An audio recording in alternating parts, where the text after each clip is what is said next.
Let me tell you about some of the things I wish I would have known writing a book. You know? Writing, and then even publishing. And I've done publisher, co-publisher, and self-publishing. And my self-published book has outsold all my other books combined. That's the crazy thing. Because there's just so much more flexibility. Mm-hmm. And like if someone were to look at these three, I don't know if they could tell which book was published versus, this was co-published originally, now it's self-published. Yep. Right?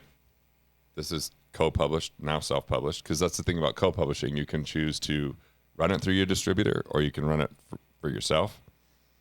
And this one's a self-published. Mm-hmm. Never been any other. And so the only downside is this one sold the most. This has sold hundreds of thousands of copies. Yep. So, and I can make... And probably created millions in revenue on the back end, right? Yeah, I've sold 90,000 leads from that. Yeah. Yeah. Yeah. Yeah, I mean, this is an interesting thing to talk about because, you know, I think the old publishing rules are so prolific still in people's minds in terms of like what has to happen if your book is going to get out there and be successful. And I think you've been on both sides of the coin. And I've been more on the self-publishing side, although I have a lot of clients that have, you know, done the traditional publishing route or hybrid routes as well. How many were happy about it, percentage-wise? Oh, the ones that went the published route, very few were really happy with it. That's what I've seen too. Yeah.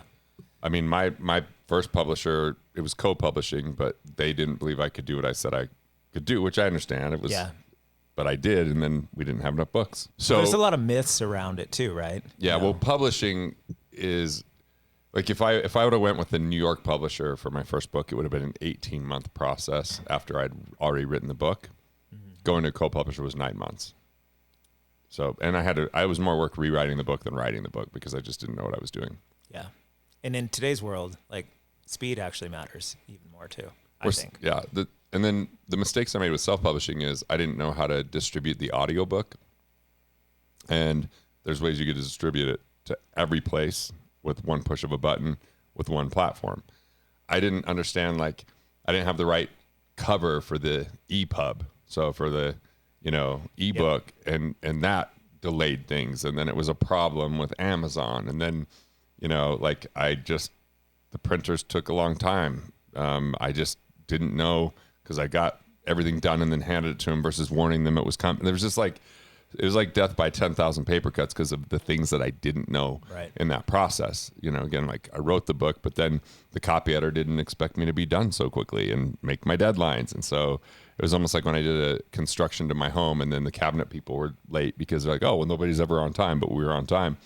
So you start to figure out a bunch of these pieces, you know, over time. And then the big thing is I just didn't even think about the marketing early on. And so that book kind of just took off because we started to get more and more deliberate about it.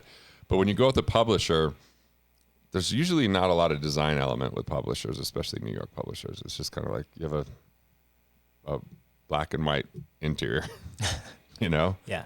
And it's their time frame. And one of the things people don't recognize is they might throw 100 books out there hoping, it's almost like venture capital. They hope that 10 do well. Right.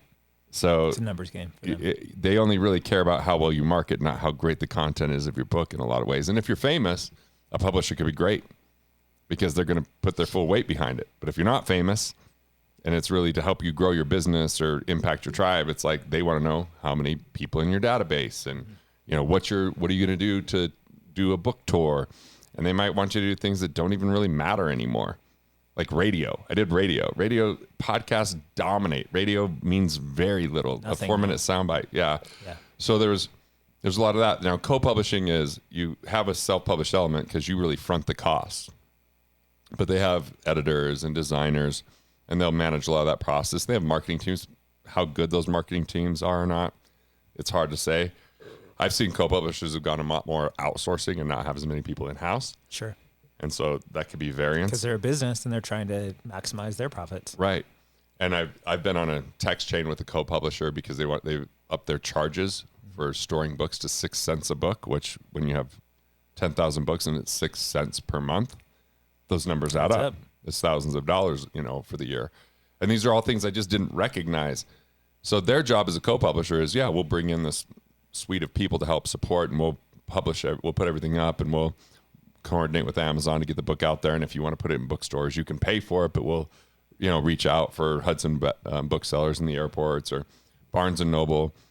But, they have to make certain commitments, and they have to sell them on the number of copies that come in. And do they believe in the book or not? How many other clients do they have? I mean, those are some of the factors. So I started with a co-publisher, and then eventually was like, now I'm just a publisher. I just have my own publishing company, and then I just have a distributor. And so I have to pay the distributor a certain percentage, but it's a lot less. And then they coordinate with Amazon. But I can sell through my own warehouse. I could sell however I want. I have full control. I could change the book a little bit based upon feedback. Hal Elrod did that with The Miracle Morning. He just self-published, and then eventually a publisher paid him a bunch of money. Yeah. And, he talks a little bit about that because the book had sold over 1 million copies. And he did that through podcast after podcast after podcast after podcast and just stuck with it. That was a big part of the process. But he also... It's like what you were talking about earlier. It's like the marketing, once the book is written and out there, and it's like the next part of the journey begins. So important. Yeah, so the self-publishing route, we just have so many amazing resources now. There's so many amazing, there's great companies, there's easy ways to do it, there's print on demand, there's... More cost efficient. Yeah, Amazon's got a version, Ingram Spark's got their own version. There's a lot of different ways that you could do that, which wasn't available in the past. Well, it almost seemed to me like, the publishing companies in the past were kind of like the gatekeepers, right? And now... thanks to the internet and all these other things. It's like SoundCloud for musicians. It's like that, Right? Yeah, but the gatekeepers they're not necessary in every situation. And they're antiquated. Anymore. And they're antiquated, Yeah. And it's kind of like people put a lot of their, I guess, belief in their own books too, being like, oh, I hope the publisher dubs me worthy enough.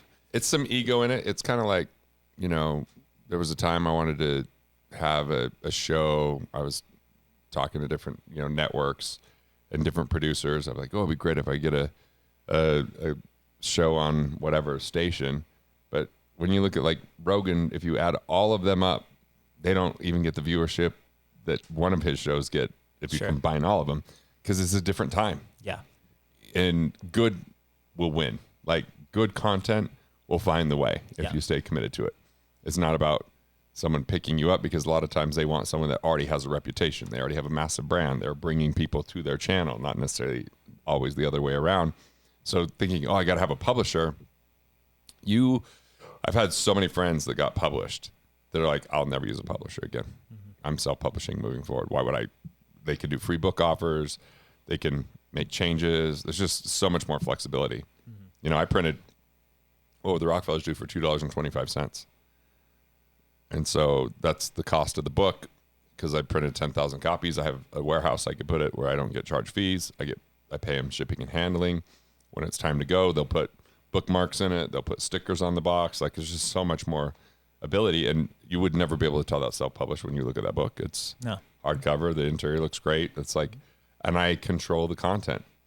Publishers might not let you control all the content. A co-publisher will. Yeah. So I want to control over the message and what I offer. Like I had a publisher that I was like, I really want to offer this like free tool. And they're like, no. That's weird. Because they just care about selling books. They weren't really concerned with me building my business. Which is ultimately one of the big goals and reasons to do this thing in the first place. Right. So co-publishing, if you knew nothing, like if people weren't talking to you and I, maybe a co-publisher. But if someone was like working with the two of us, there's no reason to use a co-publisher. Yeah. Because I know where all that stuff is, how to get it, what to just, all that. So it sounds like, in your opinion, the majority of people would be better off with self-publishing. Self-publishing and have it look and feel published. Of course. That's it. That's key. Yeah. That's the key. Yeah. When would be, in your mind, the time when somebody might want to actually traditionally publish or go with a publisher? You've got a massive brand. They're going to put their full weight behind it because they're going to give you a 7-figure advance. And even then I would question it, because you have to still earn out that 7-figure advance. Yeah. And most people put that into the marketing, but now the marketing dollars come from that company up front versus yourself. Yeah, I don't know if it's worth it, because I had one of the publishers say, "Oh, let's do this book," and they want to give me like $150,000 advance right off of Killing Sacred Cows, but they wanted to dictate what the content was. I was like, no, I'm good. Yeah. I'm good. There's a lot of terms that go into fronting that event. And it's slow. Yeah. You could self-publish in months. Oh yeah. Theoretically. I wouldn't recommend it. I mean, I would recommend writing the book, fully put your best book, but then even after that, you can get it done in a couple months. Where normally it's still 9 to 18 months in the other fields after the book's done. Yeah. So for most people, I would agree, self-publishing is going to give you the most freedom and flexibility and, just control really over it. Look at the music industry. Like if we look at No Limit Records way back in the day, for the people who remember, Master P, yeah, they got wealthy because he became his own, label. Yeah. Right. Yeah. Well, that's really the key here is like control of your assets. We're talking about a lot about leveraged IP, right? Yep. Having control of those assets and having control of the audience, because even a traditional publisher, they're really looking at this like an investment. And so it's like, oh, if somebody has a big audience, sure, they're more likely to give in advance for something like that. But you still got to do the marketing. I'm going to reiterate it and say it again. They're throwing some stuff against the wall, and they might put all their weight behind another book and not yours. Yeah. Or they might not believe you, like you're not believing me. Mm-hmm. And then all of a sudden, the books are gone from the stores. There's nothing to buy, and the whole reason I used them was distribution. Yeah. But I'd rather just sell from my website anyway, because here's the problem. I get nobody's contact info when it's through a publisher. Oh, such a big deal. I get a book at 60% discount from one of my publishers.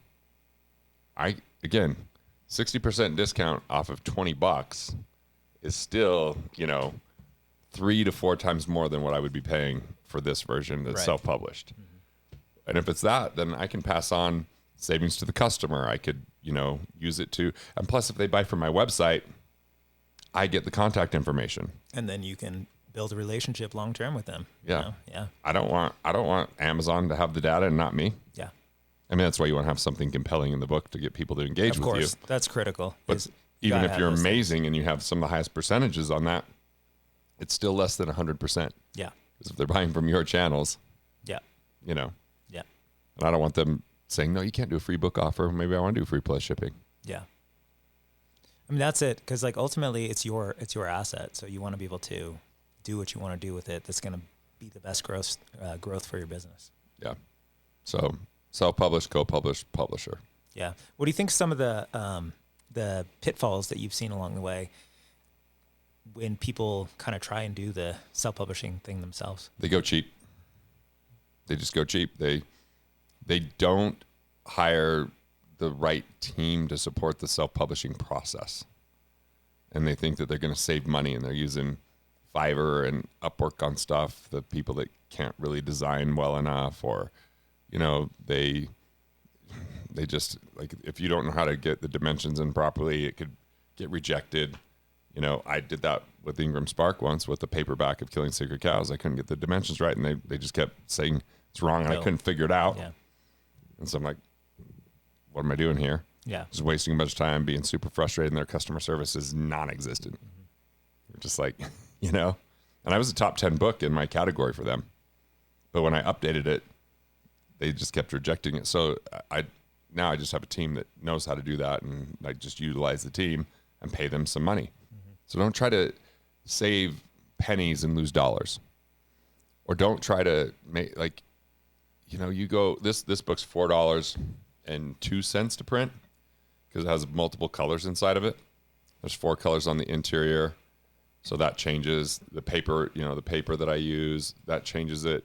Like, even the matte filling and the finish and the raised letters, it's like all that's worth the extra money. And sometimes people won't do that in self-publishing. Now, it's not always essential, but if you can have your book stand out when someone gets it, I think that's helpful. Like what the Rockefellers do, the paperback was just as plain of a paperback as it could exist because we just published through Amazon. Yeah. First time. Black and white, no images, basic cover, nothing raised, and it did great. That's fine. Like it did, because the content, the title, all that was good. The editing was good. So it's the aesthetic's more personal preference, but it can set you apart. Mm-hmm. Yeah. Well, I mean, the content and the cover have to be good. Yeah. Even if you can improve them later on. I totally get that. Not testing the subtitle. But you talked about that. Yeah. That's a huge mistake when people publish, not really thinking like, especially testing on the target market. Like I'm so big on that. It's like you can have outside perspective say like, oh, you should do this and this, but the best feedback you're going to get is actually from potential buyers, right? Totally. Like, that's the real world stuff. And that's why like having a process to go do that and test and validate those things before you then, ship it is super important in my mind. Another mistake is like, look, if someone's in a bookstore and you get it in a bookstore, or even if they're just flipping through on Amazon where they can look through the cover, your bio matters. Oh, huge. I read a lot of bios on books, and like, if you like, I'm, some like, oh, Garrett's a sought after speaker. That's one I had back in the day. A lot of people just put that as a cliche. I wouldn't put that. I would say like, how do you want them to know you? So you position first, and then second, how would they engage with you in your bio? Yeah. Right. So it's like, well, this is all about, how many books I've written and what they did. Then it's like, I'm a speaker, uses entertainment to educate. I have a theatrical keynote that illustrates principles. In this very book, using humor, storytelling, and music, I have a comedy special, and I enjoy spending time at my cabin, especially one-on-one immersions with clients where I teach them how to create the richest life. And you can follow my blog here. So it's like, call to action. Because I'm saying blog because they're a reader. They're more likely to follow the blog than send them to a video. So I'm just being really intentional about that. And I'm really spend the time on the copy for the inside cover. That part and is I really big. spend the time on the copy on the back cover. I think that endorsements are good, but I now use the back of the book primarily to help them navigate the book. Like, oh, do this and this is chapter 1, this is chapter, because I just want them to read any part of the book. My whole goal is read the title, how do I get them to read one page? Yeah. Read that one page, how do I get them to read the next page? But if they don't know me, I still position myself by saying, here's a bunch of the people who've endorsed me in the past. Yeah. So I use that back cover for more of that. I look at it as like a bunch of micro conversions that kind of have to happen, right? So it's like you have the aesthetic of the cover that is going to capture attention so somebody even looks at it. And then the title has to convey something that is of interest or desire to that prospect, to that reader. And the subtitle then kind of sells the title in my mind. Yes. Right? So it's like it's probably more important than the title in search. Yeah, it is. For sure. That's where you're going to get the keywords and things like that are really important. And then the back of the book cover, I want to sell them on obviously buying the book. That's like the sales letter portion of it.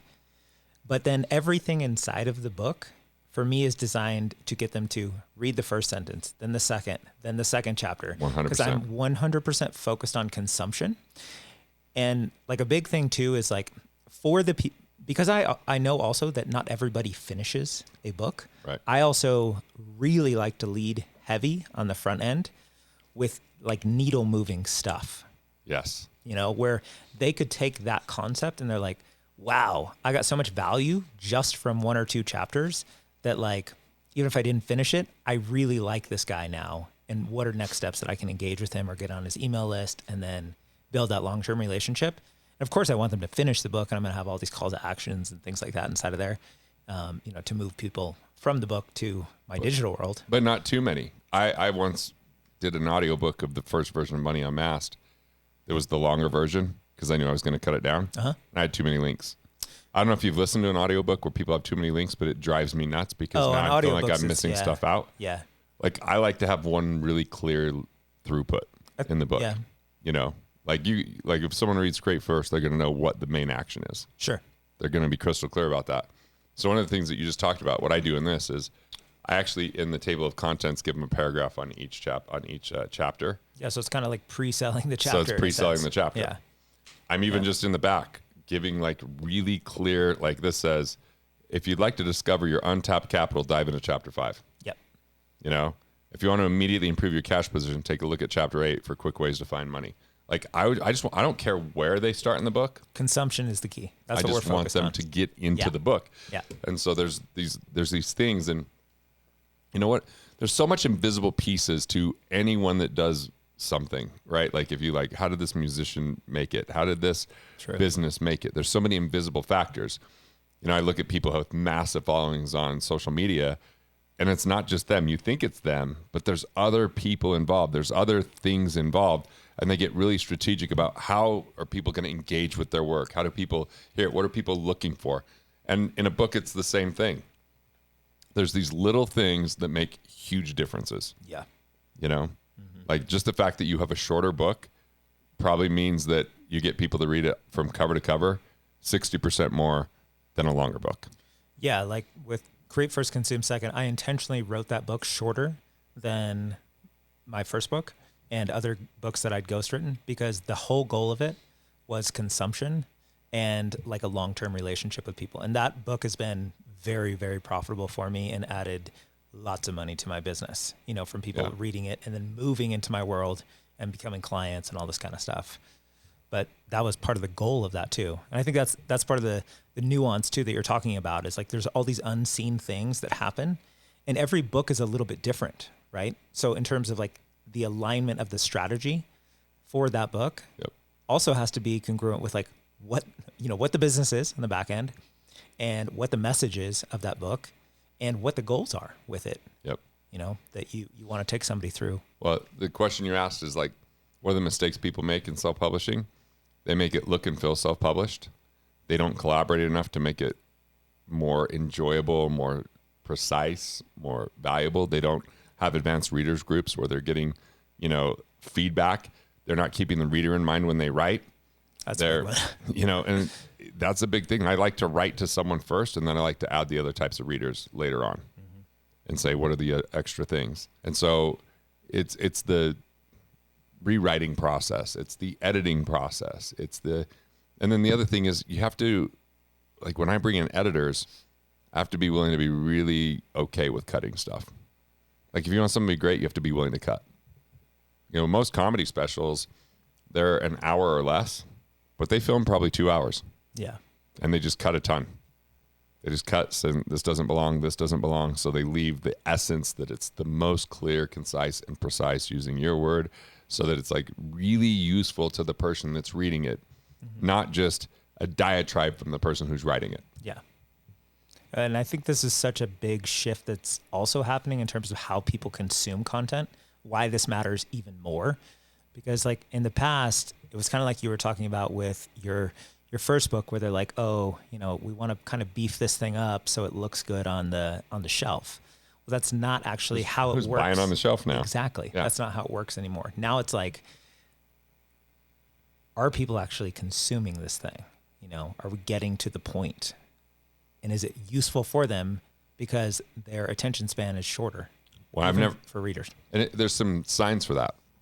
One is I have 2,500 plus reviews on What Would the Rockefellers Do. I didn't ask for any of those. I didn't run any campaigns. I didn't say, hey, will you review my book? That means people are reading the book. Totally. Killing Sacred Cows has 880 or something like that. I don't know what it is. I asked for at least 40 of those, you know, to get some reviews on there, which meant that longer version of the book didn't get read as much. True. Because there's stuff that could have been trimmed. There's stuff that needed to be removed. And when I'm looking at the reviews, they're just saying, yeah, there's too much fluff. They could have cut out this chapter. When I rewrote it, like the worst chapter in the first version was the Money is Power chapter is now the best chapter in the new version. I completely rewrote it. It's succinct. It's like, even when I was writing, I was like, damn, you know? So like that feedback is worthwhile. And so don't just take feedback from people who love you, take feedback from people who pay you. Those people that pay you may love you, but like, don't just give it to your parents. Don't just give it to your siblings. Don't just give it to your friends. Well, they're not necessarily your buyers anyway. So it's like, you want to put it in front of professionals, people who have experience with it. And some that don't know you at all, right? Don't know you at all, right? Yep. Yeah. As well as target audience, you know, combination. Yeah, just be okay that your writing's not going to be for everybody, and that's just how it is. That's how it should be. I think that's anything though. You know, it's like you look at, doesn't matter, any type of music. There's always somebody who's not into it and somebody who's super into it. Like it could be music that drives you insane. You're like, screw that. I will never listen to that. And then somebody else is like, this is the best song ever. Right. You know? I just watched a movie that got a bunch of Academy Award nominations, and I don't get it. Seen many not of those. For me. Like, you know, like, I don't get it. But that's fine. It's for someone else. Yeah. And just know that's part of the process. But again, don't eliminate the feedback to protect your feelings. Yeah. Don't take it so personal. Yeah. Feedback so that you improve, not criticism so that you destroy your confidence. Yeah, and these are like a lot of the unseen things that you're talking about, which is super important in this process. Is there's so many things that you just don't see, but it makes such a big impact. Yeah, and again, if you hold things back in your self-published book because you think that then they can hire you to coach and get the rest of the answers, I just think that's going to bite you because it's not valuable enough. And like, I've just listened to a book right now. I'm like, man, I've known this person for a long time. I'd probably hire him if I'd have read this book earlier, because I didn't realize how, and the book's just amazing. I'm like, I'm going to go through and take notes on this, and I'm going to make these changes. And even though the book probably has all the information, I'm like, if they're like, hey, I want you to join my thing, I'm like, okay, yeah, you've provided so much value already. It's going to be great. Like, that's the thought process. Yeah. And I know we talked about it before, but we were laughing about it when we made the coffee and took a quick break. And it's just that, you know, from a legacy standpoint, no organization is going to be around without a book to tell the next generation why it started, how it started, and what it's for. True. You know, like Christianity, you think it would be the same without the Bible? Right. Dianetics for Scientology, we're saying, or Book of Mormon for the Mormons. Like you, if you don't, like, the book is, after the leader's gone, yeah, the book's keeping that alive. So I think of it from that standpoint too. Yeah. Well, and in your mind, how does that connect then with, you know, people's business and growing their business with it? It's reach and reputation first. And then it's the container and the philosophy that people can, like, if people are reading the book, they're going to be a stand for that. They're going to be like, hey, like, this is what the book says. Like, it's not just like, well, we now have this new idea that's completely opposite of what we've always said because it's more profitable for it. Like, people would call that out because they have a guide. This is the instruction manual. I bought some exercise equipment that had no instruction to it. 6 hours putting it together, trying to do it myself. I was like, I just was determined, like, I could do this. It was just impossible because there was no videos on YouTube. It was like equipment that a gym would buy, not an individual putting it in their house.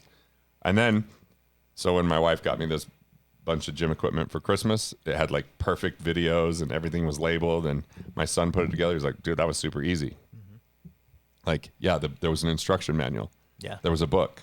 Yeah. Right. And the video supported the book. So that's the key. How did you see that applied to your business then? Like, in terms of, you know, looking at something like Money Unmasked, or, you know, What Would the Rockefellers Do, or Killing Sacred Cows, in terms of, I guess, just giving people the manual then to go like, hey, here's how you can work with me, or here's how this could be implemented. And then if you want my help, that's what my company can do. Like, what was the bridge there? You know? Well, first off, just writing Killing Sacred Cows, within 12 months, I booked a speaking gig that on that stage was the Dalai Lama. He spoke at the same event. Richard Branson, F.W. de Klerk, Nobel Peace Prize winner. You know, Stephen M. R. Covey, like Stephen R. Covey, Brendan Burchard, that I became friends. Like, just like this, I would have been there. Yeah. I was 29 years old. Right.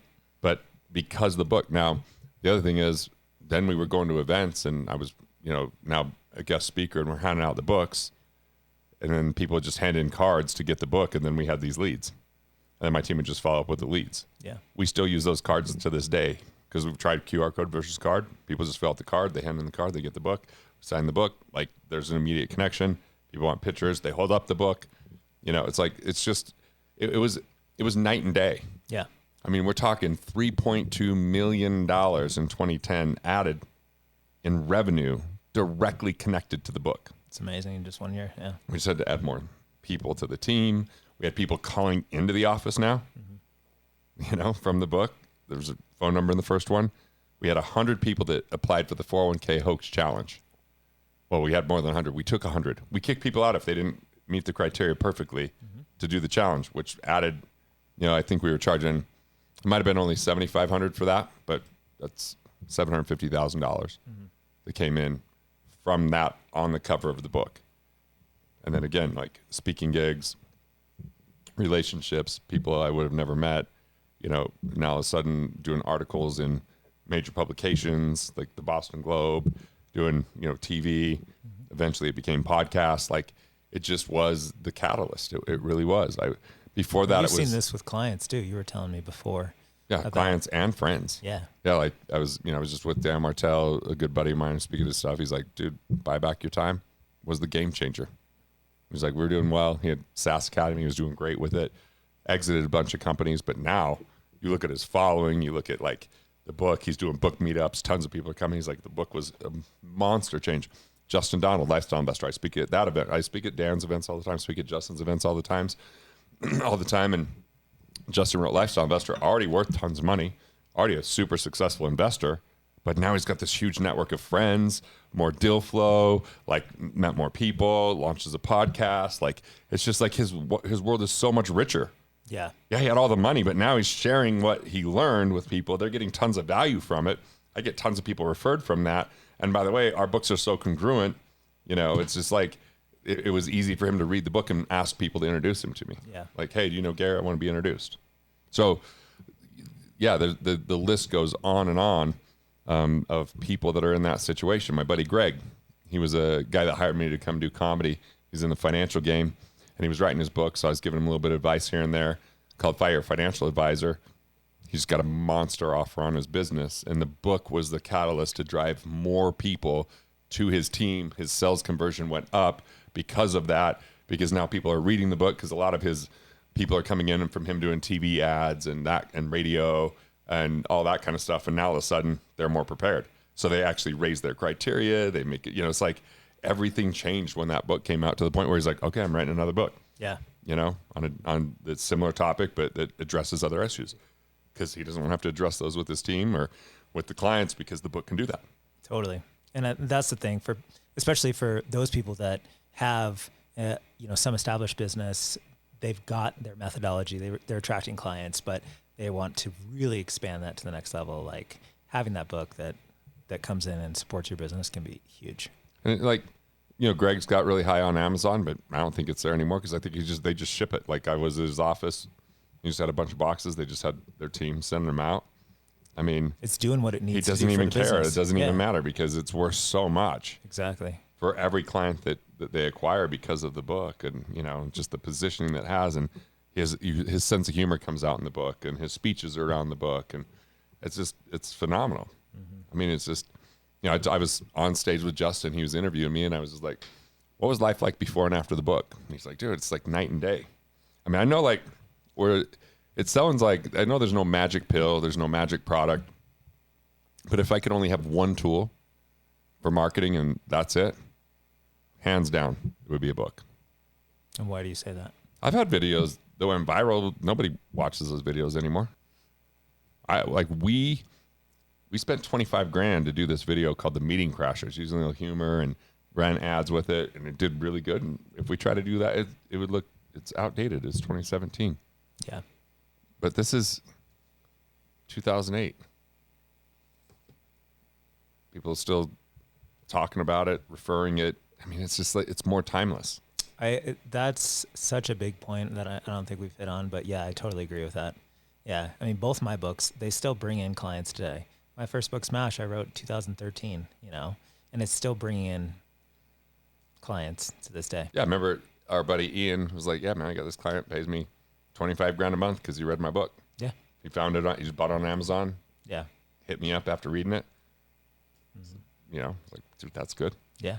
That's again, not bad. Leveraged intellectual property, right? It's like you spend the time and the money to put in the work for this resource, but then when done properly, with all these elements that we've talked about, it has that potential to just pay you over and over again and bring in business over and over again. It's beautiful. One thing about this, if you want to do the work for a workbook becomes easy. A course becomes easy off of the book, and yet you can charge more, which makes the book more profitable to get people even more along the lines of like, hey, I want to know more. Well, here's a good way to know that. Oh, yeah. And so that's great. But here's where people really should consider it. They've got a community. They've got a program. They're coaching. They're helping, whether it's B2B. Like, this is a great situation. Someone's crushed it in their industry, and now they write a book to improve the rest of the industry. Mm-hmm. And all of a sudden they go from just having B2C to B2B with that. I've done that with Rockefellers now with my licensing. Like, that's an amazing, amazing way to take and go, let's just improve the industry. Where everybody else is thinking competitively and holding things secret. Like when I was in my 20s, I was so young and doing fairly well in finance that people started to like ask me what I was doing. And I said, well, if you want, you could just come shadow me. So I'm like a 23-year-old kid, people in their 40s, paying $2,500 to just sit on my meetings. These people that are like 40 and 50 years old that are looking to hire a kid that, you know, looks too young. They're like, oh yeah, we're here. You didn't have your long Jesus hair then? I didn't. I tried to have, I was trying to look more professional. I wore suits and I had fake I've glasses. seen the photos. Yeah, they're just ridiculous. So, but then all of a sudden they're like, oh, you're here to see this. Like they're automatically wanting to do more business, like be clients. Cause these people, and I was like, why don't I just start hosting study groups? I had a study group that started with 4 people. By the end, we had to rent out an amphitheater that held 150 people at a Marriott by the University of Utah. And people were starting to fly in for it. So I started charging monthly to do calls twice a month and to do live event once a quarter. And that thing grew. And guess what? All those people were the ones that ended up buying Killing Sacred Cows. All those people were the ones that bought Rockefellers because they knew about it, because I was just adding value. And they're telling me, and they're bringing me clients. Hey, can you help me with this client? Like you just have to be abundant. And so, if you have a business right now that you feel like you are so good at what you do and people love what you do, but you're not seeing enough people and you don't have a book, you just found the thing that could change that immediately. Because now they have, like, give your best clients 5 books, tell them to share them with their 5 best friends. Don't even have to worry about selling the book. It's just like birds of a feather flock together, get them, you know, and now all of a sudden, because sometimes they have a hard time explaining what you do for them. And it's like, let the book do the explaining. True. Like, here, just read this. Or even show them how to do a study group. We did that once where I had this book called Portal to Genius I was a co-author of. And we hosted an event. They actually filled the event, my co-author did. And I just spoke. And at the end of the event, I said, hey, look, we're going to sell 5 books for $100. And the reason we're selling 5 is because we want you to get 4 other people and read this book in a group so that you actually get the book read and you can talk about it. And if you get in that group and you read it all the way through, you can have Leslie or I on a phone call and we'll talk about it. So like we gave them motivation. They're like, oh, cool. We can have the authors. Now they start a study group. We get on the phone with them. Guess what? Tons of them became clients because they've actually read the book. Totally. I remember the first person that read it was like, hey, I just won some game show in Australia that was like a whatever because I just used the principles of the book. So that was on the back of the book. We didn't use anyone famous on the back. It was all just people that read the book and that from that group and the results that they got. So then all of a sudden your mastermind's going to grow. Then all of a sudden your one-on-one coaching is going to grow. All of a sudden you're going to be more efficient with it. All of a sudden your sales team's going to have a better time. All of a sudden your marketing gets better. Like all of those things improve. You just have to be willing to do the work and put the book out there. And it has to be a good enough book. Totally. And it's not that people aren't capable of a good book. It's that if they have the right content, but they're not capable of the book, they don't have the collaboration. Mm-hmm. You don't have to be the best writer. You just have to have something that matters. Totally. Seen it over and over again. Yeah. Like the right process, the right collaboration, the right team can take that idea and then make it really, really great. Not just as a book, but the whole, book to business path. Yeah. So the process looks like this: book outline, and the book outline saying what's the big vision, what's the nuts and bolts, what's the entertainment and stories, and how do you leave people with hope. You integrate the end of the outline. You start writing the outline sloppily, using your rough draft process, no edit. You get through, but you have an editor that starts to go through and they're doing some of those edits and they're asking you where to, add more information. And they're telling you that it might not be the right sequence, but you're just sloppily getting through it. And the editor's helping you with that. And then you have to have someone that's a business strategist that's saying, where do you want people to go? What do you want them to do because of this? How does this complement? What is happening in your business that this can help solve those problems and create? So it's like, you on the time side, me on the business side, it's like, that's the way to get there. And then it's the design and I highly recommend anyone that's an author, they do the audiobook. But they should probably listen to Killing Sacred Cows 1 and be like, dude, this guy doesn't know how to read, because that's some of the comments. Like, good book, this guy sucks at reading, and I did. So I hired a world-class coach, Larry Moss. He's coached some of the greatest actors in the world. And I don't know, the way I listen to audiobooks is when I was writing, this is good and bad. I listened to Green Lights by McConaughey, which is like the standard for like how to read an audiobook. I was like, That's a good one. I was like, this guy is next level. Then I listened to Will Smith's, and he was amazing at reading it. I listened to Viola Davis's. She was epic. She won the Grammy for that, for the audiobook.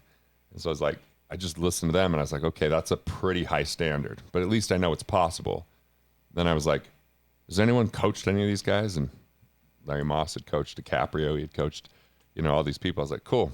He could probably help me. He can help me. And he did. It was hard. It's hard work. But he read the book. He hit me up. He's like, why read this? And he's like, is that how you really said it when you said it? What are you trying to convey here? And then I just took months to record it by just setting up a studio, recording if I was present. I stayed recording as soon as I wasn't present. I stopped recording. I recorded the chapters a couple times, and here was one of my secrets. I didn't re-release any of the books until the recording was done. So then I actually caught how I would rewrite certain parts of the book because I read it out loud, and I heard what I said. I was like, ooh, there's a better way to say that. Yeah. And then I'm in the reader's shoes. And then, so I took a couple months to do it, but now I'm having much better rating on Audible. You know how they say performance? Yeah. My performance has gone up quite a bit.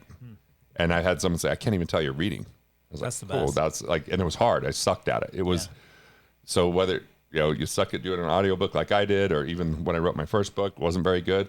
You can get good. These are the exponential skill sets. Yeah. You want to outpace inflation? Exponential skill sets. Those exponential skill sets are communication, coming in the form of speaking and writing.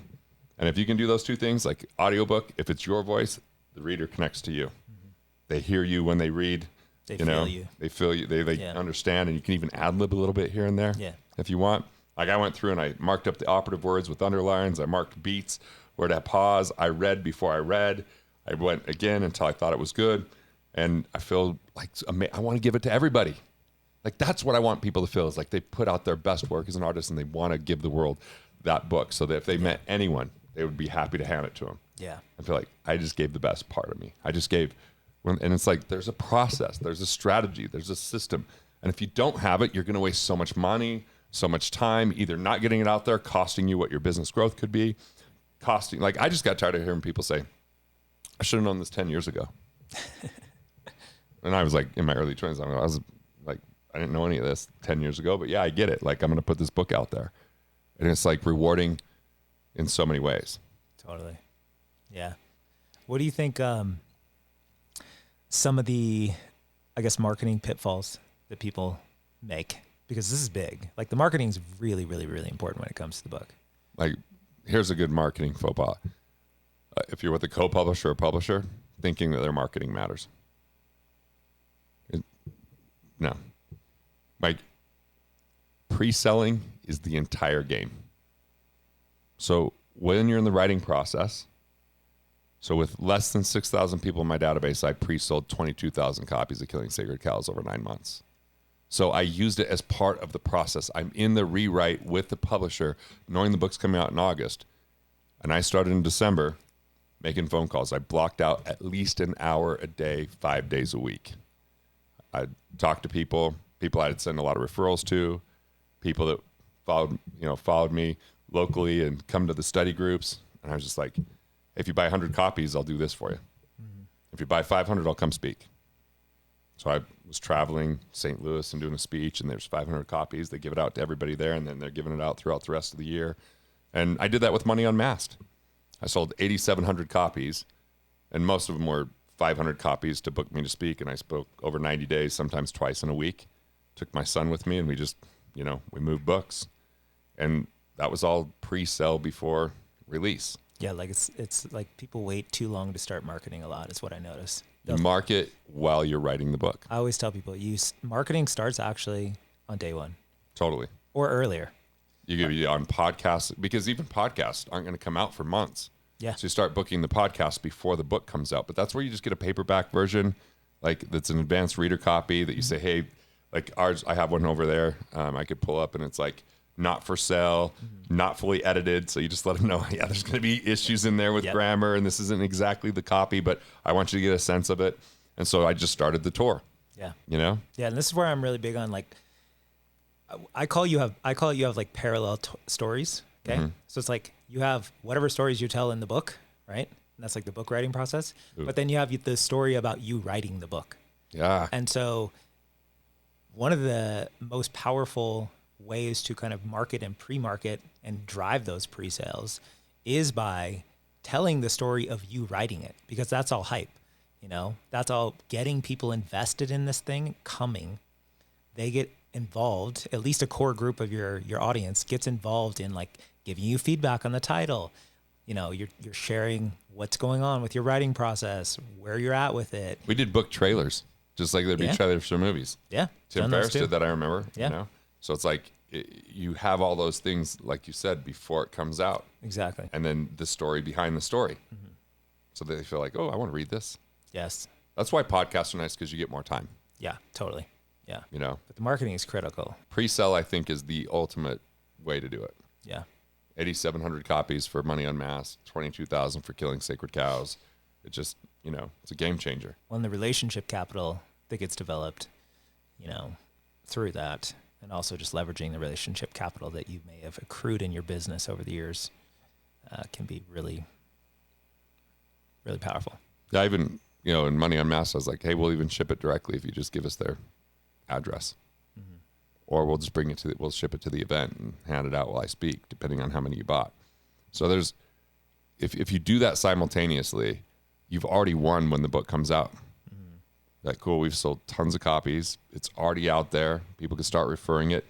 Because I look at a book a little bit like, you know, have you ever bought a new car and then for 2 weeks you show everybody that you see your new car, but then people you haven't seen that a year later, you don't show them your car because it's not a new car anymore? Yeah. There's an energy when the book comes out. Totally. A newness. Yeah. A connection that you have to it. Yeah. So if you're sharing it beforehand, it's like the buildup. Mm-hmm. It's the anticipation. Yeah. It's the chase, you know? And then when it's there, you're excited and sharing it as much as possible because it's out. Like that's the process. Mm-hmm. And marketing, I like buying ads. I like buying ads and selling books through ads. And when we're really happy is when the book covers the cost of the ad.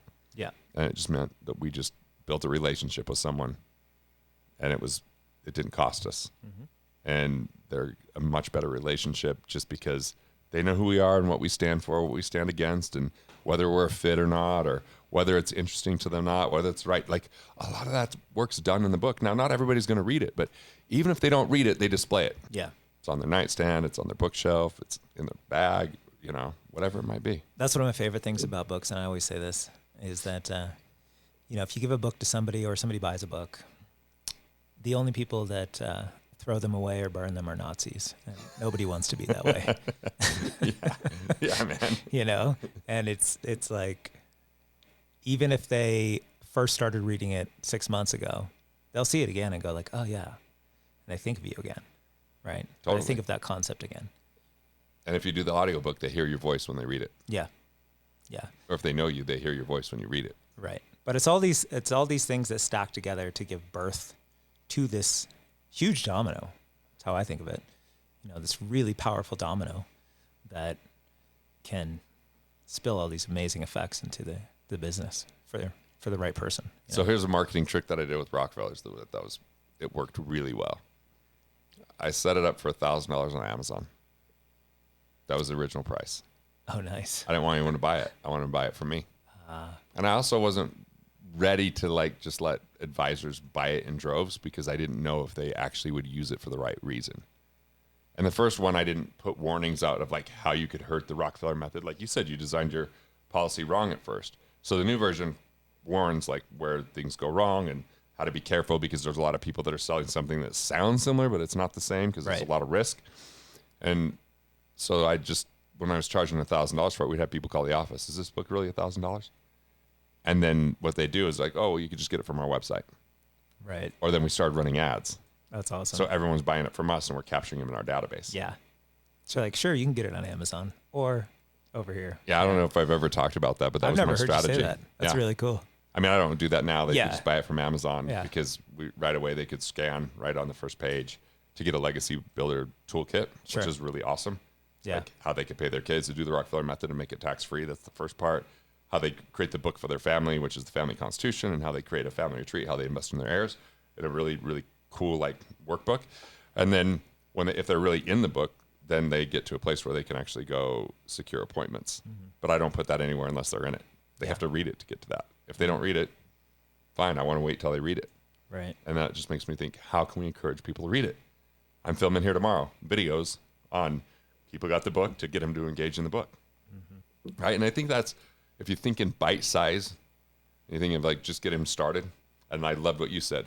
First sentence gets them to get to the second sentence, gets them the third sentence. Like that's the game. And then you just trim the fat. Like in comedy, it's all about trimming the fat. If I go to really famous comedians and watch their set, I can tell if it's close to filming the special or they're on a brand new set. Yeah. Close to filming the special, it's tight. It's clean. It's tagged. There's a bunch of extra things. There's callbacks. If it's new, it's super sloppy. It's all over the place. The stories are too long. Yeah. Some things aren't funny.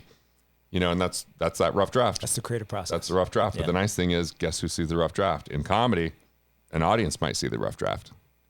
But in a book, your editors see the rough draft. Yeah. Like, how great is that? That's a nice, safe, warm, fuzzy blanket. It is, yeah. Like, what are the excuses you've heard people say of why they wouldn't do a book, but deep down you know they want to do it?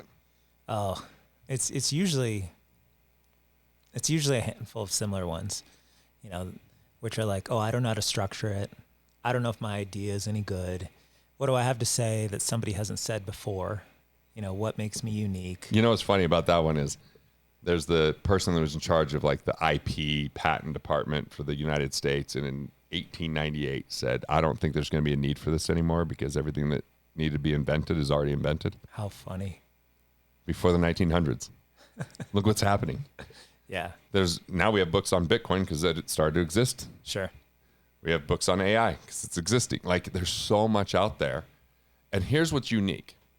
Everyone has a unique story. And even if you have elements of similarity to someone else, who you are in combination is completely unique, even if there's similarities. And so you might arrive at the same conclusions, but your perspective combined with your background and the lessons and difficulties to get there, people want to be inspired by a story. And a book is a great way to tell a story that checkers in insight and education, but most importantly, inspiration and hope. Yeah. And so when people think, well, it's already been written. Now, if you're going to write a book on values and businesses having values, you better have a unique take. Yeah. It might be like, most people say integrity is a value. That's just a key to entrance. Yeah. But real values are things like, you know, like in my marriage, there's just things that my wife and I say that only we say to each other. Like one night we're sitting here at the cabin and the mousetrap went off and she goes, gotcha, bitch. Because like when she tells me when she's like, I love you, I'm like, gotcha, bitch. You know, like it's just our little saying. Yeah. Like it's a little, what Roy Williams from the Wizard Academy and Wizard of Ads would call like a vignette or a brandable chunk. Yeah. And so if you find the essence of something and there's a way to find that uniquely, then sure, that book could be written on a topic that's been written on a bunch of times, but it's just that we don't want regurgitation. And the best way not to regurgitate is to tell a story and your story. Yeah. You know, I'm a coal miner's son and my grandfathers were coal miners and my great grandfather was a coal miner. There's something unique in that. The fact that I'm in finance. Yeah. You know, you're a ski bum who figured out how to write books. Yeah. And teach 12,500 people how to write a book, which is a very difficult thing to do. And so if you didn't do it, there's a whole lot less books out there and a whole lot less people that discovered more about themselves. Yeah. And so, yeah, that's one thing. I don't have the time. You've already solved that problem.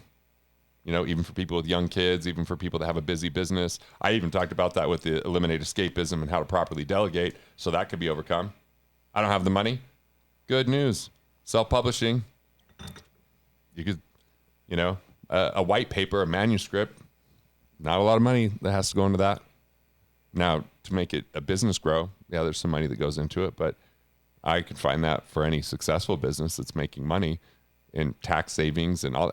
Like all of these excuses come down to one thing. I'm insecure. Yeah. These are my reasons for not doing it. But when your vision is greater than your reason, it will come through. When your problem is bigger than your vision, you won't do the book. And when I want to write a book because I'm cool, that would make me cool. It made me, like, if I could tell people I'm an author, that would sound good. 72 pages in 2 years. When it was like, this can actually solve people's pain that they would never have to go through, and they can actually change their family's financial future and not make mistakes that put them in misery in the future. Like, that's heavy but important but inspiring to me. Oh, dude, I resonate with this so much. I remember early on in kind of my book, I don't know if you call it book coaching, career, I was going through a divorce with my first wife, and I had to move back in with my parents as a 30-year-old man. And I had like started to have people asking me like how to write books and stuff, because I'd launched my first one, I don't know, maybe 6 or 8 months or something before that. And I really didn't believe in myself yet, and I was thinking so much like about me. And I remember like going out for this run in San Diego, and on the run, I had like the strangest experience, because as I was running, well, let me back this up a tiny bit. Okay.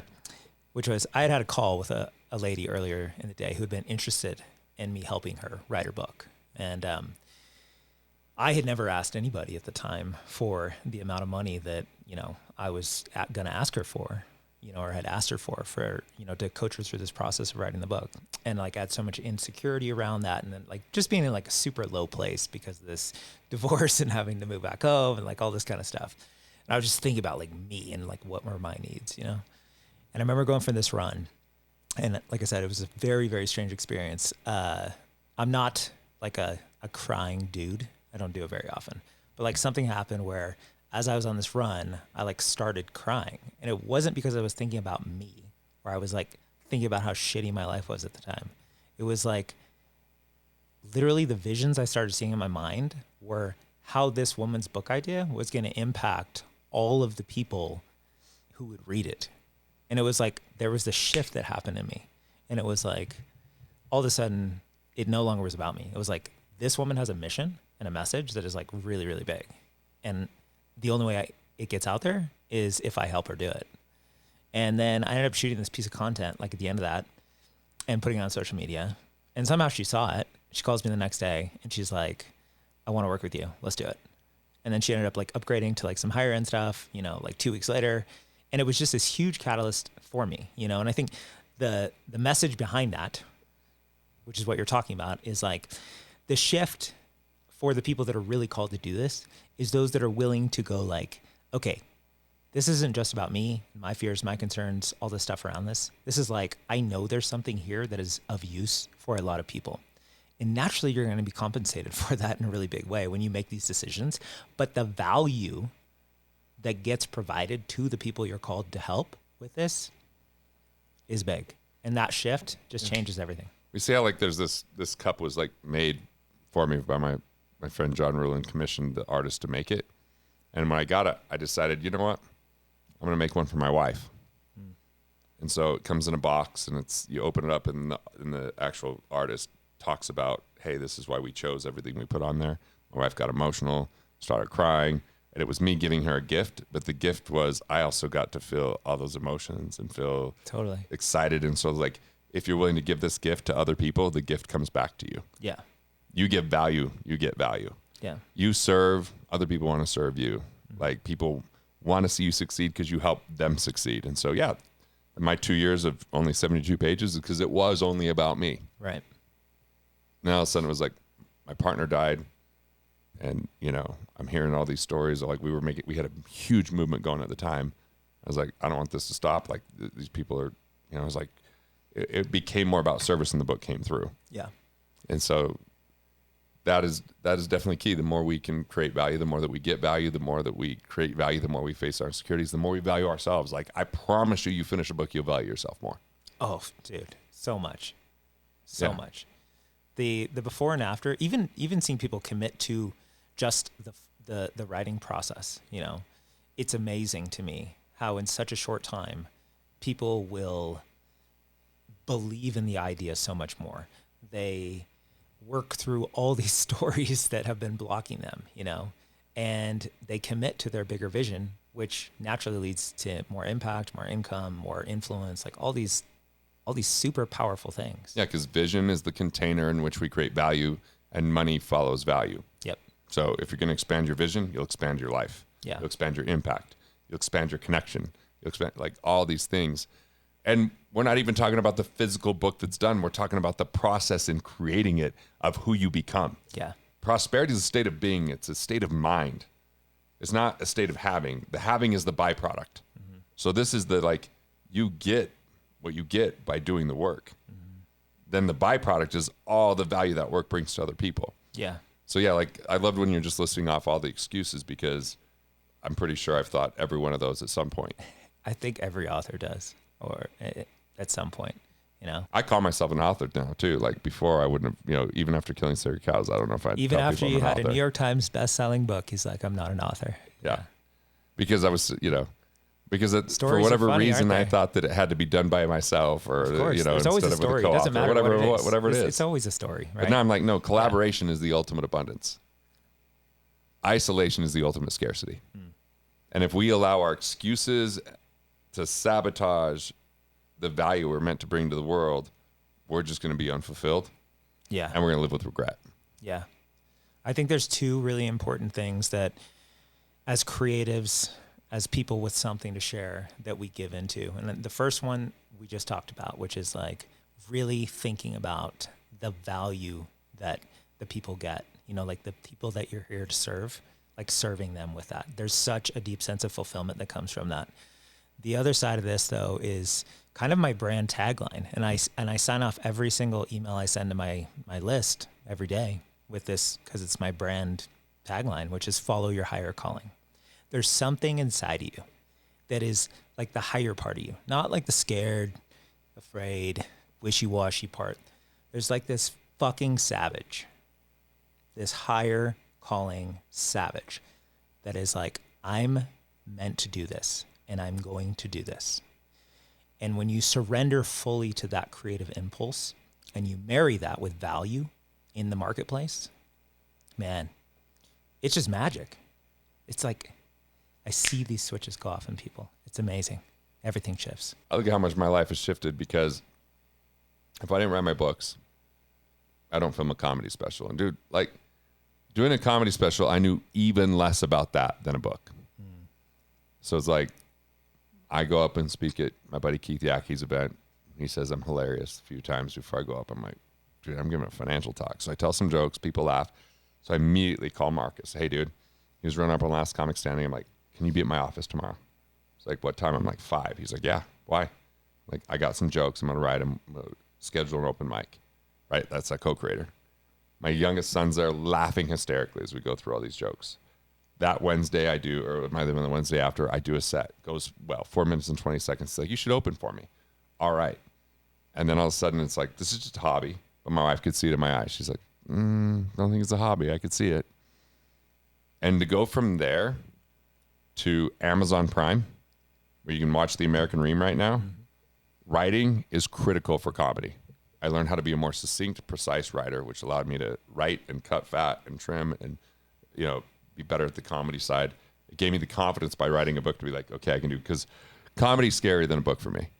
Walking on stage for the first time to do comedy, I had invited so many of my friends that I couldn't back out. Yeah. My wife was white knuckling on the front row, worried I was going to embarrass her. Yeah. And I went pretty well. And then, I don't know, how do you get on you live in Salt Lake City, how do you get this on Amazon Prime? I valued myself enough to ask everyone I knew, hey, do you know anyone? Or do you have any connections? It's that collaboration you're talking about. And it was all the people that, and comedy's so collaborative because I have an audience there the night we're filming. Right. Their laughter, if I'm going into an empty room, it's not funny. Right. It's all there. And it's like the most funny parts are the moments where it's just a joke that came up in the moment with the crowd. So who knows what the byproducts are? Confidence gives you this ability to see through and be more perseverant, to be more resilient, to be able to do more things because you build the muscle of the mind. When you build the muscle of the mind, you start to think more about others than yourself. When we're insecure and afraid, we think too much of ourselves, not like that we think highly of ourselves, we think too much about survival. Yeah. And survival stunts growth. Prosperity, helps us express and experience it. And so whatever someone's art is, whether it's a book or whether it's something else, like for those people that it's a book, it's time. Yeah. It's time. Yeah, it's time. Like whatever that excuse is, let's talk about it. Let's see it. Let us know. I guarantee that we've seen people that had those excuses or those issues. And, I'll say this. I watch this with speakers. People give a really good speech, and while the crowd's clapping, they walk off stage. I'm like, cool, you just gave a bunch of value, and then they want to give it back, and you walked away because of insecurity. Those would be the same people that would have a hard time writing a book. And so, but a book's safer in many ways than a speech because you get to pick your shot. And you're like, oh, I missed that free throw. Oh, I get to shoot again because I'm the only one here and my editor. Mm-hmm. On stage, it's like, you missed. You got to just kind of find a way to move forward. Like, it's actually safer. It's just the permanence that makes people a little bit afraid. Yeah. But it's fine. And all that stuff can be modified later anyway. Totally can. Because again, like, we give people too much credit of their memory. I know. It cracks me up.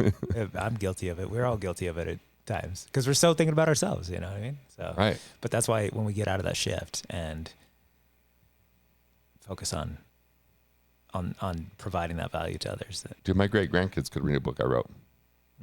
Be like, I just can't imagine like if my great grandfather wrote a book. Yeah. Like I get to know him that well. Yeah. Even though I never met him. That's pretty cool. Yeah. So there's people who are ready to take action on this in some way. There's people who are like, okay, cool. I've got my business going. Yes, it's rocking. Yes, it's established. I know this is like the next level for me is to actually do this book. So what's our next step? Well, you and I are doing the 2-day. This immersive, intensive, reach and scale experience that leads to transformation.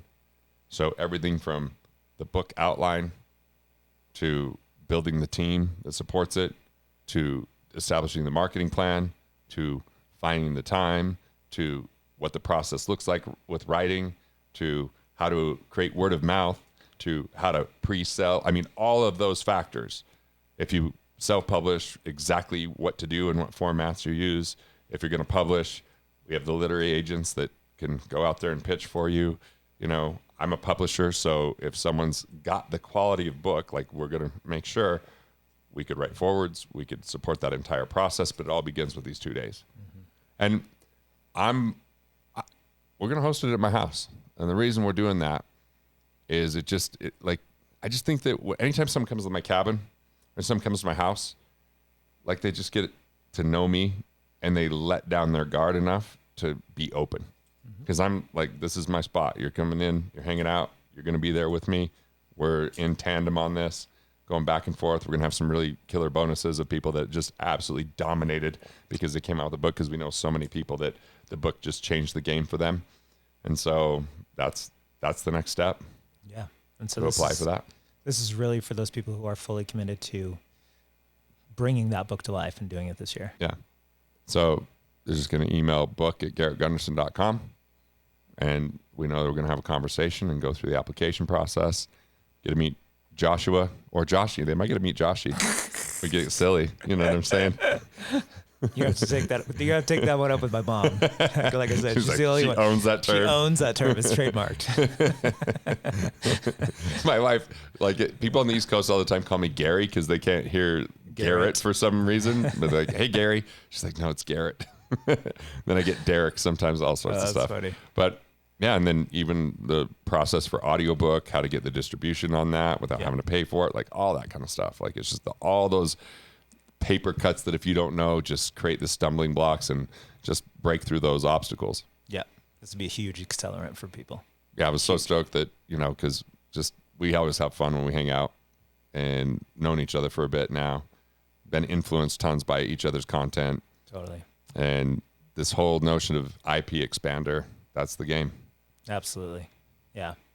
And it's for those people who really want to take that IP to the next level. They don't want to keep stuck in all of the one-to-one, the repeating stuff that they're talking about. They're ready to really leverage these ideas and get them out in a big way. Grow their business, create a movement, simplify their life, be able to create the life they don't want to retire from, grow. Like, even when I sold my business, I kept all my intellectual property in a separate entity. Yeah. That changes the valuation in such a positive way. Intellectual property is a huge tax advantage for people that understand it. And it's also a way to create more asset protection through royalties and different things like that. So you're a master at that. You're really good at that. And just understanding how to create word of mouth. I mean, there's just so much that we get to do going back and forth doing this. So, and even the Q&A sessions and the one-on-one time is, now that you know that I'm a barista.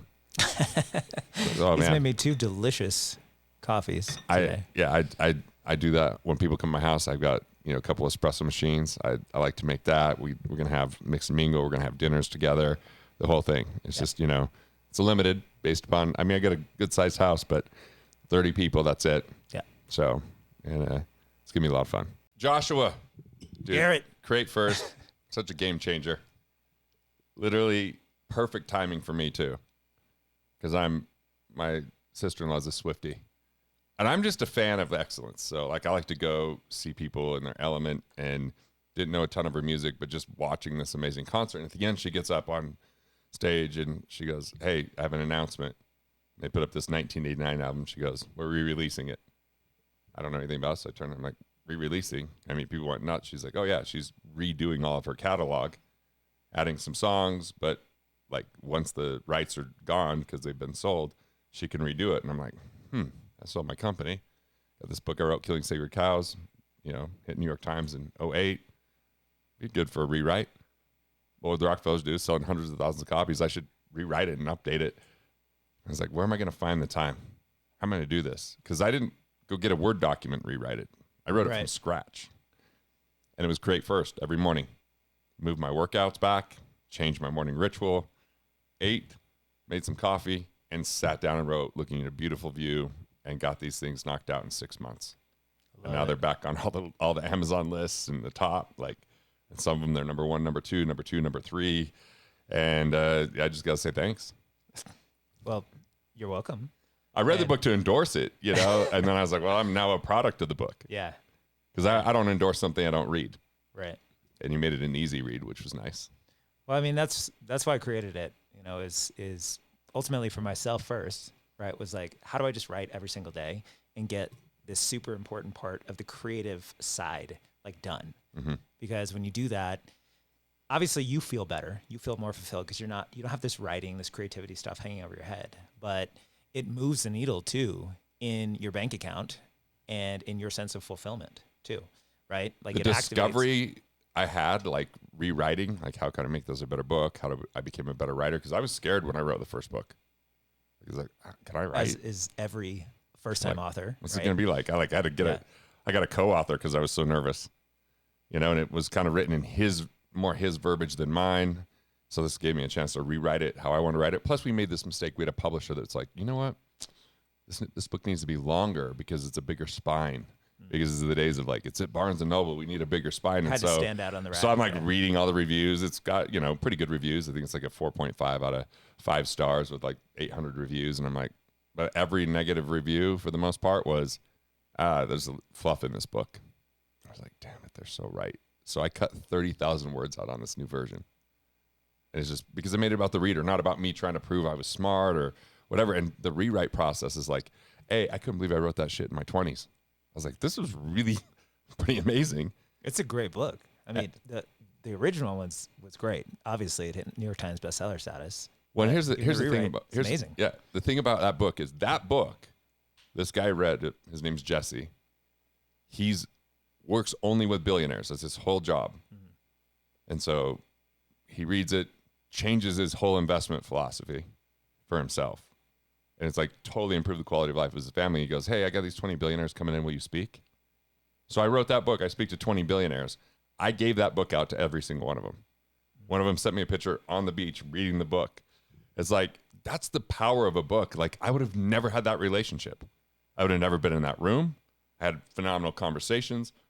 And I just feel like even when I'm sick, tired, on vacation, my book's working at 100%. Like, it's my best foot forward. Someone gets it and it's like, I know they get the best version of me. And it's making you money.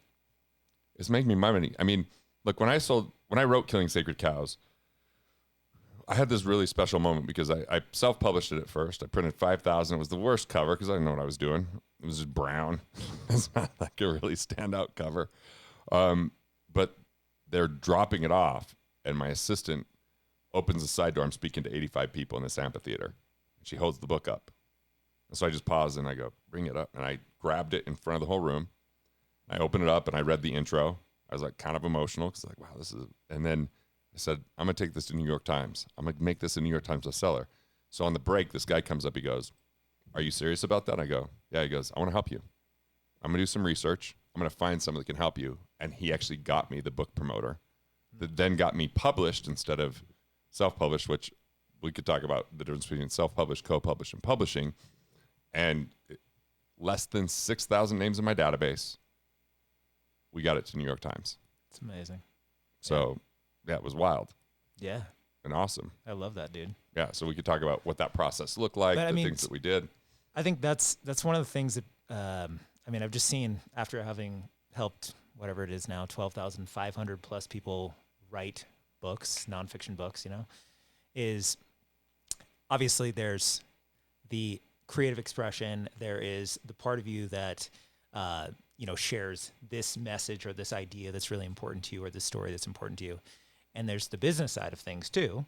But there's all these like unspoken relationships that open up, unspoken opportunities that open up. Like literally, I know you and I wouldn't be sitting here and having this friendship and all this kind of stuff. Like had I not given you, Create First and like shown you that and you're like, whoa, this is amazing. And then you wanted to endorse it after you read it, Right. But it's like all these same thing with me just meeting you in the first place. It's like, I read your book, what would the Rockefellers do? And you pulled me aside at an event. And I was like, dude, thank you so much for this book. It was awesome. It changed my life. I set up these kind of life insurance policies, for me and my family. It's awesome. So like these things connect. You know what never gets old ways. Ever is people telling me they like my book. Yeah, never gets old. Here's my wife. Okay, so we'll go through an airport and she's like, we're with our friend Kelsey once. She's like, oh, just so you know, someone's going to stop Garrett and talk to him. I was like, what do you mean? She's like, someone's going to have read his book and they're going to talk to him. And like, she just walks on. But I've been in the airport with my son. And someone's like, are you Garrett Gunderson? I'm like, yeah. They have the book. I sign it. And my son's like, that's amazing, right? So I'm impressed with my son. But like, I love it every time. They're so respectful. They're so nice. I was with our mutual friend, Ian Stanley, once. And he's like, how often do you get recognized? Now, this is in Salt Lake City. I was like, every now and again. 7 times that night. Like, we're buying something at a convenience store. They're like, are you an author? Yeah. I'm like, yeah. They're like, can I get a picture? And he's like, dude, but like, that's the power of a book because I probably met Ian because I wrote a book. I met you because I wrote a book. Like, I think of my friends that were really wealthy before they wrote a book. Their life is 10x after writing their book because now they've just built so many relationships with people they would have never met. And by the way, people feel like they know you. So it almost like collapses time. Oh, dude, such a good point. It totally does, And I think the thing is, you can sit and listen to something like this, right? Listen to a conversation, and that obviously accelerates massively the rapport and connection, the know, like, trust factor, all those kind of things. But when somebody sits down and holds your book and reads that, like there is not just a kind of like a mental connection. There's a physical connection with you too, because they're literally holding your creation in their hands. And I don't know, people who read books tend to be phenomenal buyers over the long term and just tend to be like more thoughtful people in my experience that you want to do business with, you want to have around in your life. They make a great audience. And it's like, it shows those people are willing to like take initiative and commitment. It doesn't take a lot of commitment to watch a TikTok video. Again, got nothing wrong with, short clips or social media or things like that. But like, if you want invested people in your stuff and you want to invest in them, it's like, somebody sits down and spends 2 hours, 3 hours, 5 hours, 10 hours reading your book, depending on how long it is, just game changer. Well, I think of it this way. Christmas, big holiday for a lot of people. Why is Christmas such a big deal in some ways? Now, like, we'll just remove some of the religious aspects of it and just talk about the things that happen in Christmas. Like, we put things in our home. We had 3 live trees this year. We went and we brought the trees and put them in our house. The presents that people give, they go under the tree. They're in the house. And so being on someone's phone on a video, they have like Spotify, right? Like, so Spotify, you have every piece of music possible, but I own a record player here and I own a record player at my house. Why? Because I like the art. I like to open it up and have the experience. I like to read the lyrics because some lyrics aren't what I thought. And I like to see kind of the creation inside, and like taking my sons to the record store. The records live in my house. Spotify just lives on my phone, and I may listen to a song once or, never again, but we play records all the time when we sit down and have coffee, when my wife and I have our meetings. It's in the morning. And so books are like that. They enter people's homes. And whether they get read or not, they get displayed. How many Zoom meetings have you done that the background is someone's bookshelf? Oh, yeah. So many. Tons. And when I go to a podcast and someone has a bookshelf, guess what I do? Well, I'm waiting for them to set up, or we're doing sound check. I'm looking at the books because it's telling me a bit of a story about them. And I also look at like, what books have we read in common? Because there's now conversational points. Oh, that's such a big one too. There's all these, there's the spoken or like obvious benefits of the books, and then there's these unspoken ones, which obviously we're talking about that now. But like even a coffee table, it's like, what do you put on the coffee table? Books, right? Yeah. You don't put, I don't know. You don't put a digital display of something, right? Like it'd be weird, Yeah. But yeah, you get to know that person by it. I think it's, there's so many nuances and depth to the physical presence of a book that I think in our highly digital world is such a way of kind of cutting through all of it, and people really being able to like just physically hold that, it represents what that person is interested in. I've had people ask, like, how do you learn and know as much as you know? Like when I was young, because I was in my 20s when I wrote the book, because nothing will accelerate your learning than writing. I mean, dude, it just accelerated the learning because I didn't have all the answers. But in the writing process, it led me on the search. Mm-hmm. It had me ask different questions. I had to challenge and think how I would articulate it. And there's sometimes like I'll even write a blog, and that same day I'll speak on stage and people are like, man, you're so articulate.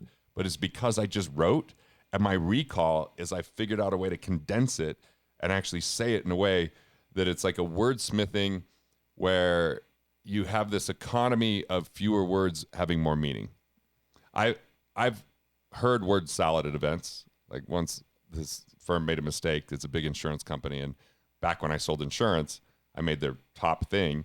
And I went and they're like, how do you think we could improve this? I'm like, well, you would stop having any of your home office people speak because they say nothing. They get up and they talk for 20 minutes. I'm like, you should only really have authors speak because then they'll have something to say. And if I like what they say, I can take them home with me in the book that they write. So here's an example. I went and spoke to 2,000 chiropractors. And when I finished the speech, I said, hey, if you want some cool digital downloads, here's this QR code. 17% of the room took that. I said, but the sponsor has a booth. It's this massive hall. So I think it's like 3/4 of a mile down the hallway. I'll be signing books there. There's 500 copies of Killing Sacred Cows. 4 hours and 12 minutes. I signed 500 books. People waited in line. They actually had a drone fly and show just how many people were there waiting for their book to be signed because they connected with me. Now they could take that home with that connection through that book. Mm-hmm. And so, look, when I wrote Killing Sacred Cows, I had clients in Utah and Nevada, a few in Wyoming, and that was pretty much it. That was it. And then we got together as a firm. There was 42 of us, and we're like, what can we do that we could all rally around? And it was a consultant taking us through, and I said, what about a book? And so my business partner and I were going to co-author the book, Killing Sacred Cows. And the team was going to help with research. They were going to be part of the reader group. They were just going to be part of collecting stories from clients. And like we were all going to work on it together. And then my partner died in a plane crash. And so once I kind of finally got my bearings, because it was just months of like being in this fog, heavy. Yeah. I started writing the book. And it was like, I got to honor his legacy by writing the book, but I got to have this huge personal discovery. And I had to face tons of insecurities because I was like, am I a good writer? And by the way, when I wrote the self-published version, my wife sent that version to her reader group, but she was 8 months pregnant. So she didn't go that day because she wasn't feeling well. Mm-hmm. And some of the girls hated the book. And my wife called crying because she had a lot of hormones and she was super upset. And I'm like, what's up? She's like, oh, some of the girls hate the book. I'm like, good. Those socialist bitches, if they like the book, I wrote the wrong book. Right? It's okay. I was okay with that. Like, and that's the thing is if you write something of meaning, it's going to be triggering for certain people that have been adopting something that might not be true. Like my book's The Sacred Cows. What are the beliefs that we have that don't serve us, that we think are helping us, that we don't find out till it's too late? Yeah. And these are subtle beliefs. So of course it's going to be confronting to someone that's doing something a certain way and doesn't want to make a change. That's just part of the process. I don't take it personal. It's just like, but then the people that, like, I write the book and two of the same, like one was a client of mine, had the book, and another one was a mentor of mine, and they both sent it to this guy, Joe Polish. You probably know who Joe is. Yeah. And so Joe's like, yeah, I want to meet Garrett. So we get on a phone call. Never met him before, but I'd listened to his audio program with Nightingale Conant. So I felt like I kind of knew him.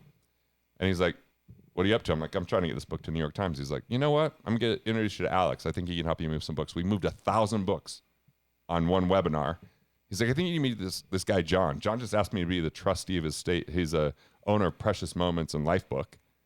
Came from the book. And he said, your book just saved my wife and I from, you know, Susie Orman and David Bach. We were starting to think we just need to cut back and live a lower lifestyle. And that wasn't true at all. They just keep growing and, you know, they're investing in things they love and know, like Life Book and Purity Coffee and all these kind of things and traveling the world. And then he introduced me to Nightingale Conant.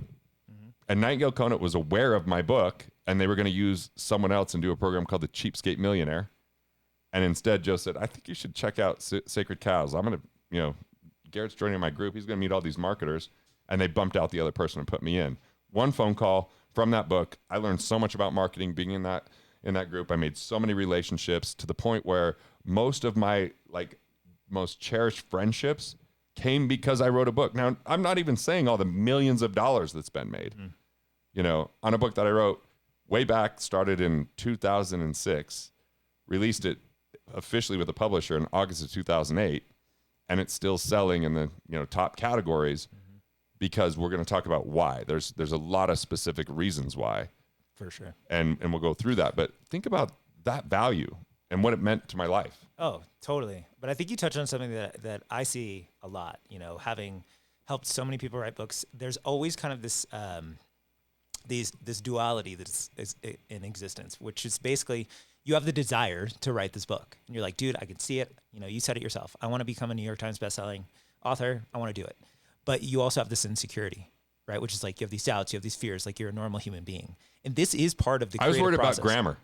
Yeah, is of course. Grammar going to be okay? People are always worried about something. Editors will handle that. Yeah, it's fine. I've just seen it so often. People are always worried about one or two things, or maybe, you know, a handful of things. It's like grammar. It's embarrassing themselves. It is exposing a family member or a close person. It is, you know, it's usually one of those few things. And that's actually part of the creative process, though, is moving through that so that on the other side of that, when you do launch and when you go put it out there, you actually are like in a place of power. Yeah. Where you're like, no, you're more confident in your ideas as a byproduct of going through that creative process. And then your clients and customers on the other side, they freaking notice it. All right. So here's the powerhouse secret sauce. Okay. Create first, combined with my 4-part framework. And so create first carves out the time. Now the 4-part framework is this. If someone wants to write a book, the very first thing that I recommend they do is get a co-creator. Now, with a co-creator, I originally went with co-authors. That is potential, but all you have to do is have an amazing editor. That's your first co-creator. They support, they inspire you, and you just get willing to write sloppy, knowing you got someone to help clean it up and challenge you and keep you moving forward. So that co-creator is critical. The second thing is, in order to do this, when the insecurities rise up, we have escapisms that show up. Those escapisms are all things to sabotage our time and success. Like, some of them are insane. Some are like, well, it's the playoffs, and I watch the playoffs. Someone's like, I got to clean out the garage. I've been waiting to do that for a while. Some's like, well, how would I be a good father? Like, we come up with these things that escape from us facing that insecurity. And so right now, and creating the thing that you know, like right. in your core, you want to create. I'm creating a media company right now, and books are the whole catalyst behind it. And so I've just eliminated all sports talk and all sports watching because that would have just been my excuse. like that I needed that to relax or I needed that to unwind. And it's like, it's not true at all. It's a belief system that actually impacts my energy. So I just eliminated it. And a habit that's been created. Right. So I just eliminated that. And now everything I'm listening to and focused on is how to build that. Just like when I was doing my books, I did the same thing. Then the third thing is we have to learn to truly delegate. And this is my trick with delegation. Everybody knows about delegation, but most don't know about this one trick. You never delegate a task. You delegate a role. Tasks are boomerangs. They come back and say, what do I do next? A role removes micromanagement, and someone now owns that like it's their own business. So, for example, you saw like today, my house manager's here. She just puts food in front of me. I didn't say anything. She's making the food. She knows what to do. Like, it's handled so that you and I could focus on this, so that I can do these things that are most important of getting a message out there, sharing what I love to do. I have so much fun when I am in creation with you. And then the fourth thing, and this is especially true with books, is collaboration. See, to make a world-class book, you need not just one editor, but probably a copy editor, including a substantive editor. You need a designer. You need, a printer. You need, there's just pieces that if you have the right team, your book's better than you could have made it yourself. For sure. Right? When I look at Killing Sacred Cows, the first version, we could probably find a copy here and show it versus, the newest version here. I think this thing is a bit of a work of art. Maybe I'm partial, but I like the colors. I like the feel, even the interior design. Like there's an experience to this. And so that's collaborative effort. I couldn't have done that on my own. Totally. I would add a fifth thing to that, which is having a process, like a replicatable process, because that's why I said create first, combine. Well, I think create first creates the space for you to create, right? Well, it's death by 1,000 paper cuts if you don't know the process of writing. For sure. It's invisible. It feels like building a house at first, right? You're like, oh my God, there's so many things to do with this, right? I've got to have the plans. I've got to lay the foundation. We've got to do all the, the structural stuff and then the plumbing and electrical. Like there's all these pieces that stack on top of each other, everything. And then you got to furnish it, like all the kind of stuff, right? Well, the book writing process is actually very replicatable while still retaining your uniqueness and your unique message and growing your business. I think having created the 30-day book writing challenge, which is one of those things that I'm known for, is you just see when people know the plan, then they can implement the plan, right? And that's like part of what's so cool about combining all these things that you and I, collaborate on together. Is that, you got creating the space for it, having the structure for it, and then having all of these other 4 elements that you're talking about to really have, the team, the people, the space freed up for this kind of stuff to delegate. All these things, you put them together and it's like, okay, and that's where it can click. What we were talking about earlier, we're sitting in a space. I wrote this space right here. Just paid for this. I just wrote this, and here we are in this studio. I wrote this. This is maybe my favorite place on the planet. You were out by the river. You see it, like it's an amazing spot. It would be hard to choose. Would I rather have this real estate or this real estate? See, I look at this as my asset, not a stock, not a bond, but this is a piece of real estate. 100%. And when we don't have enough financial people, I'm a financial guy. We don't have enough financial people talking about the power of intellectual property. The problem with real estate is, hey man, LA fires, your home was in jeopardy. We had a fire up here before winter. They're like, if it doesn't snow soon, you might lose this. Yeah. It's like, I have to pay property taxes on this. If I leave, I have to have someone manage this. When I lived in Italy for a couple months, guess what? I only pay when I sell. I can sell it from wherever I'm at. Like, this is my favorite real estate. And this builds me far more relationships because it can reach so many people even when I'm not around. Yeah. And I think this is the thing that a lot of people intellectually know, but they're kind of missing inside of their businesses, which is, I had no clue how big it would be when I did it. They don't realize that like some of the most profitable and powerful things are the ideas that are sitting inside of their head. It's that IP. You talk about IP a lot, and I've learned a lot from you about IP. But these ideas that we have in our head, and when we learn how to turn them into assets, right? Like real assets like this, and then leverage that, man, it's like you can just create things then out of your mind and turn them into pools and lodges and your dream home or all these other things, while at the same time impacting so many people. Like I hear every day basically from people who are like, thank you so much for Create First. This changed my life. This process is so freaking simple, but it's completely changed my life. I never once had a tenant when I owned 100 real estate properties send me a card or give me a hug. True. But you know what? Like, I've taken the time in the last month to read every review, which I have probably like 4,000 reviews on my books. And I mean, for every negative review, which is very infrequent, I'm blown away. And it makes me feel so good. And what I think of when I write a book is like, first, I wrote Money on Mass to my son. I think it's helpful if you think of one person you're writing to on the initial part, then you can add the other aspects. And he read it, which was really cool. And one day we were all hanging out and he told someone, well, you got to create a life you don't want to retire from. I was like, yes. He got it. Like he got it. But, yeah. It's like, it's such a cool moment and it's such a cool experience. And also it's so healing just when you go through the writing process. Oh, yeah. Yeah. I have the same or similar thing with my kids. They're young, so 4 and 6 right now, but they see me wake up every day, or I've woken up. They told you have fun today. Your kids told you have fun. They did tell me today. That was awesome. But they're like, oh yeah, Daddy's creating first. Daddy's create first. And I ask them too. I say, hey, what are you going to do to create first today? If they wake up, when I do for some reason, and it's awesome to see them sit down and model that.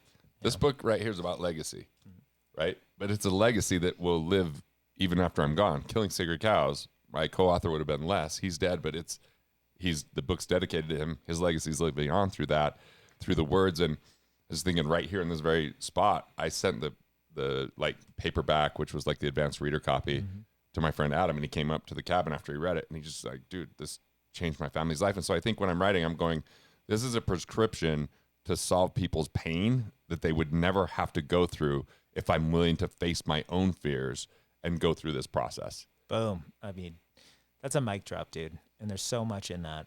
And I think every author has to go through that in some sort of way, We have to stop discounting our value is the first thing. Oh, yeah. Like, just because you know something doesn't mean anyone else knows it. And we discount it because we're like, well, yeah, of course. But, like, there's things I write about in there that, like, I had 1 billionaire that read it goes, it's like someone finally wrote what I've been thinking, and now there's words to it. I was like, dude, that's pretty cool. But then it's the person that, started out with nothing and found their way. It was cool. Like I had clients that like, oh, our 13-year-old just read Killing Sacred Cows. Can you come to the event? It's like, dude, those moments are so amazing from writing. There's no other asset like that for me. Oh, it's leveraged intellectual property, and that, to me, that's the game. Like, if you really want to play in these kinds of realms for a long time, then you're constantly thinking about like, okay, how do I, have one-on-one time with the clients or the people that I want to build those relationships with, but also how do I get this message out there in a bigger way? Yep. And that happens through leverage. And a book is one of the best ways to create that leveraged intellectual property, because there's so many people that I can't impact without, my products or my books, things like that. They're never going to be exposed to me in person. They're not going to come to, LA or Mammoth and run into me. But through this leveraged intellectual property, then I can grow my business, I can impact more people, and I can share like those real gifts, the real value, because, there's tons of things I'm terrible at, but I know that I'm really freaking good at getting people to create and follow through on that creation. Like, that's one of my zones of genius, Yeah, because I wrote Killing Sacred Cows with no process. So it was painful. There wasn't a process. It was just like, I don't know what I'm doing. And it still was worth it. But then I had the worst joke about it. I'd be like, it's like, it took me 9 months. So it was like my version of giving birth. And if women heard that, they would want to beat me up, right? Like, you idiot. You know what you're talking about. Yeah, right. Like, okay. Like, I get it. But emotional birth. But now with Create First combined with this process I even have a manuscript for a book that's done right now. I'm going through the editing process on it, and these books I'm just focusing on right now. But I will at least come out with a book every 3 years, because I'm learning a lot. Because the other thing that happens is people will read the books and like, did you know about this? Or what about this? Like I probably learned 40 tax strategies just from my readers. One reader was like, have you heard of Section 1202? I'm like, what's that? He's like, oh, if you have a C Corp for longer than 5 years, you can sell for up to $10 million tax-free per partner. And I was like, went and looked it up. I'm like, sure enough. I've taught so many tax professionals that strategy. But again, it's because I put my best foot forward and people want to give back. And you were willing to go through the painful process to then get on the other side of that. You know, it is part of it. I had to do the same thing. Like my first book, I wrote back in 2013. I started trying to write it in 2012. And I spent 9-12 months writing, rewriting, throwing everything away, thinking this is sucky, like this is terrible. No one's going to read it. I'm going to embarrass myself. I don't know what I'm doing. The whole thing, right? And then, you know, I had a conversation with my friend Lewis House, who was, you know, mentoring me at the time. And he was like, dude, if you don't write your book in the next 30 days, you know, you got to pay me X amount of money. And at the time I was like super broke. So it felt like a lot of money, you know, it was only $250, but like I was super broke. I was like a ski patroller and I was like, wanted to start something, you know? And he said that to me and I was like, what are you talking about? 30 days? Are you insane? But I didn't want to embarrass myself. And so I realized also like pressure is a really powerful thing, you know, whether that's pressure to, you know, put yourself out there, whether that is a time constraint, or whether that is like you make a financial commitment to create pressure so you actually follow through on the thing, you know, any of those things work, right? But pressure is actually a super valuable part of the creative process that oftentimes I think we lean away from because it's not comfortable. But if you lean into it, like that really can unlock things for you, you know? And I was like, holy crap, I did it. And then the book ended up becoming an Amazon bestseller and people promoted it and all these kind of things, you know? I went through the process of thinking I sucked, you know, before I ever got to like, okay, I have a process now. And now I start sharing that with people and replicating it. And, you know, that happens over and over and over again. Well, and if you remember, you know, collaboration, then you realize like, well, exactly. There you go. get through the Never suck, thought about right? it that way. It's like, yeah. Look, it's just there's so much that comes out through that collaborative effort. So here's an example of collaboration.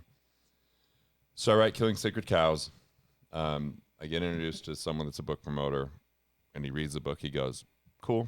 He's like, I don't mean to spoil this for you, but publishers don't really care that much about the book. They care about how good you are at promoting the book. And he says, if I'm on your team, I can get you a publisher right now. He says, they might read the book and, you know, have some suggestions, but I'm pretty sure we can get it through. He says, but I have suggestions. I'm like, all right, what are your suggestions? He goes, well, there's 4 types of readers. And he used the Myers-Briggs personality profile to kind of break it down to give me some framework. He's like, first off, there's the NT. That's a competitive. And what the competitive want is big picture, and they want like bullets, and they want to be able to just kind of read like the first page of the chapter, the last page of the chapter, and really get a good sense of what the book is because they're busy and they're not methodical. He goes, that's the second type, though, is a methodical and SJ. They want the nuts and bolts. They want facts and statistics. They want that process as they read the book. He says, but then you get your Oprah book readers. You got your NFs. You got your humanists. They want stories. Who are you? Like, who are you and who are these people and how does this information transform lives? And what's the drama and what's the emotion? And he's like, and then you get the spontaneous, the SPs. They just really want to know you. Who are you? Why'd you write this book? What makes you tick? And he's like, you've got maybe 2 of the 4, one of them pretty well. But if this is going to be word of mouth, we need to really address this.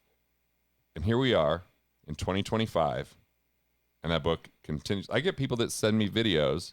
Like I got one today. You heard me play that video today. Mm-hmm. That Patrick Bet David said, if you want to get wealthy, you need to read What the Rockefellers Do.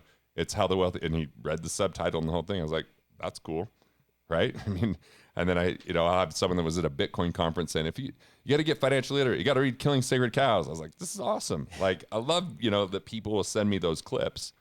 And then even more interestingly is Robert Kiyosaki was mentoring someone. They said, hey, can I get a copy of your book for Robert? I'm like, absolutely. Like I read Rich Dad Poor Dad, changed my life. It's the power of a book. Saved me from the Millionaire Next Door, which was going to make me a miser. And all of a sudden it's like, oh, it's about cash flow from assets. So I was super excited. And then I get an email from his team. Hey, can we get 30 books? We'd like to give it to all our executives and all of our, Rich Dad advisors. Like, you bet. So sure. I send it.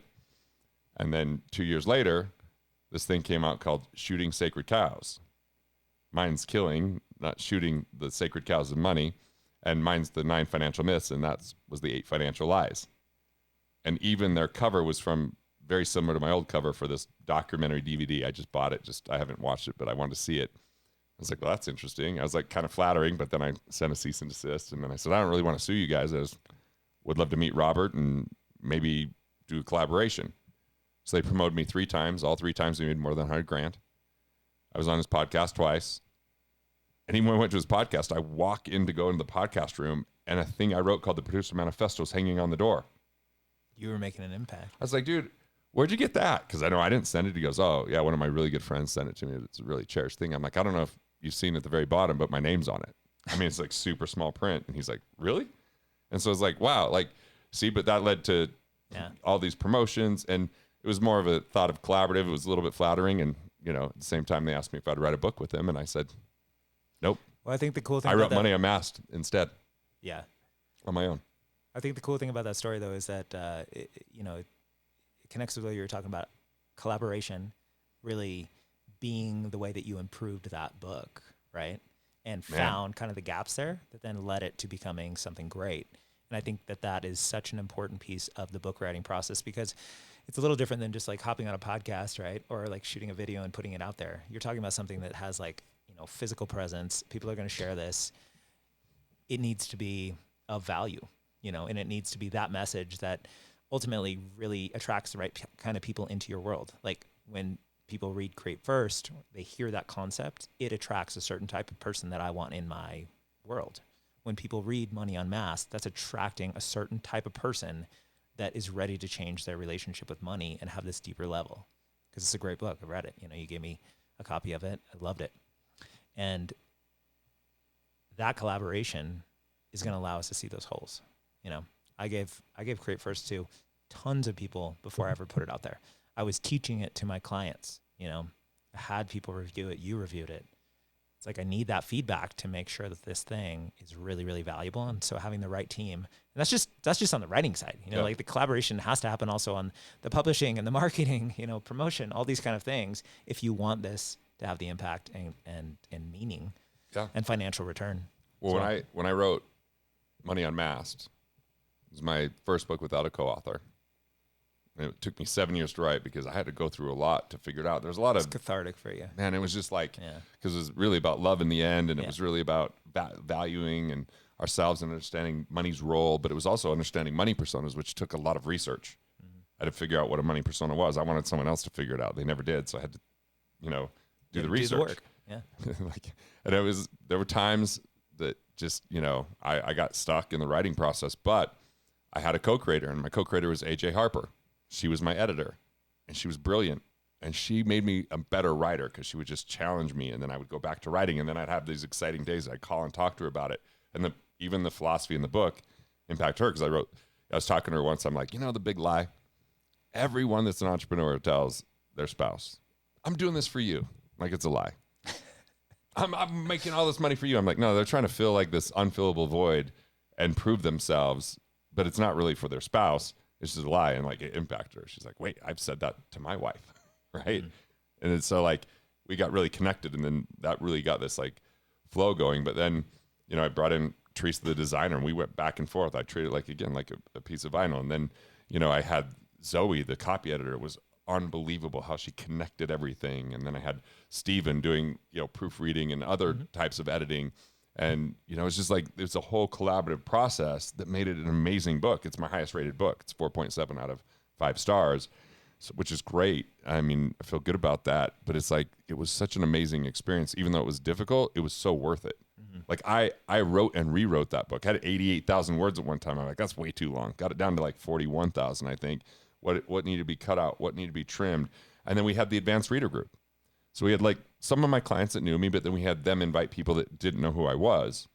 And then we got feedback, and they read the book before we released it. And then I changed a lot of things. There was one chapter I was like, not sure if I was going to put it in. It was the most popular chapter, The Cycle of Creation. I was like, oh, okay, that's the most popular chapter. We definitely need that. And then, you're just getting tons of information. I think people are also kind of scared of feedback. Yeah. But there's criticism and there's feedback. It's two different things. Mm-hmm. Feedback's coming from like they want the best for you. Criticisms are jealous of you. Yeah. Totally. So like my advanced reader group gave me really good feedback, which let me go back and write and rewrite and to get the book out there that I would give to anyone at any time. Yeah. I feel totally confident in it. And I think as you've written more books too, you probably agree that your ability to discern feedback and criticism has increased. Because if you ask for feedback, people give you feedback even if it's not relevant. Mm-hmm. And you can understand that as the artist. You have to just be like, I appreciate that. All opinions are valid, but not all opinions will be taken into full consideration. Mm-hmm. Yeah. You know? So let me ask you this. In your opinion, not only with your own books, but also with people that you've seen out there have success with their books, where do you see that they kind of hold themselves back, or where are kind of the ways that they stop themselves from crossing that line? A couple different things. One thing might be unexpected, but they think that when the book's finished, the job's done. I look at that like you've just got to the starting line, but you just got to the starting line fully equipped. Right. Instead of, at a disadvantage. The second thing is perfectionism. Like, okay. Dear old friend for many people. They feel like, okay, this is going to be out there permanently, and what will people say? First off, people will say stuff. Oh, yeah. And then they'll forget and move on. Yeah. It doesn't really matter. And they'll probably forget within like 20 seconds. And their opinions are about their projections. How could someone give a book 5-star and say the best financial book I've ever read, and the next one is 1? There's no valid information in here. It's like you're never going to appease everyone. Mm-hmm. And so it's in trying to appease too many people that you water down a book. Oh, yeah. So they're not as bold as they could be. On that note, real quick, I think that this is why, the book writing process, like the thing that I always start with is like, who exactly is this for? And who's it not for? And who is it not for?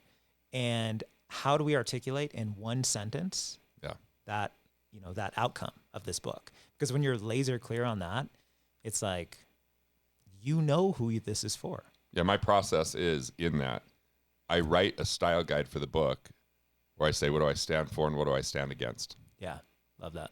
And so now I'm like, cool, I stand against this, and those people that will vehemently oppose what I stand against are not going to love the book, but that's just part of what's going to fuel the attention for the book. Yeah, and it's going to make the right people who resonate with it more because you're taking a stand, Right. So the next thing is, I think the next mistake is it's related, because they go for perfection, I go for 80%.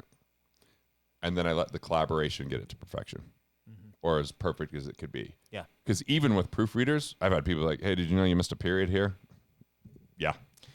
Did you know you started that sentence with and? Yeah, that's how I talk, so that's how I write. Same. It's like, don't care. Like, grammar means nothing to me in a book. Yeah.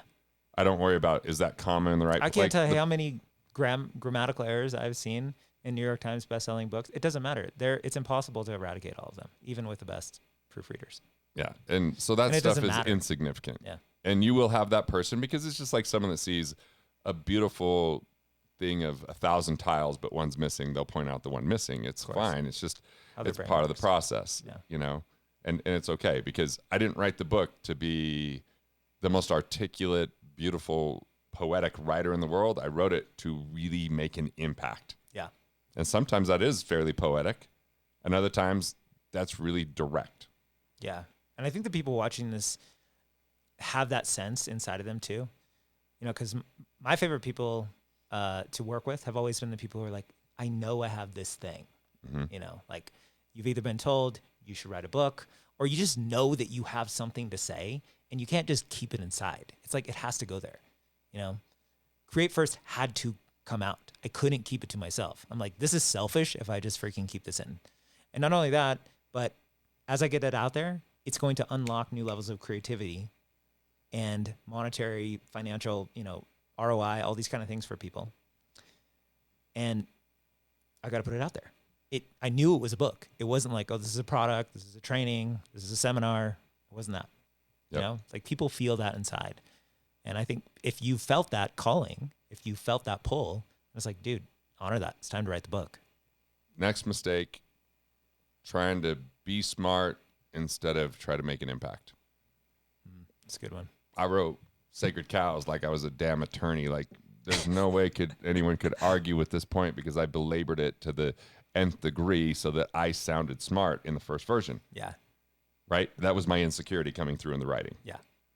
Yeah. And it's so common. I've seen it thousands of times where people, it's their own projection on how they're going to be perceived is what it is. They're like, I need to sound this way so that people take me serious and I don't embarrass myself.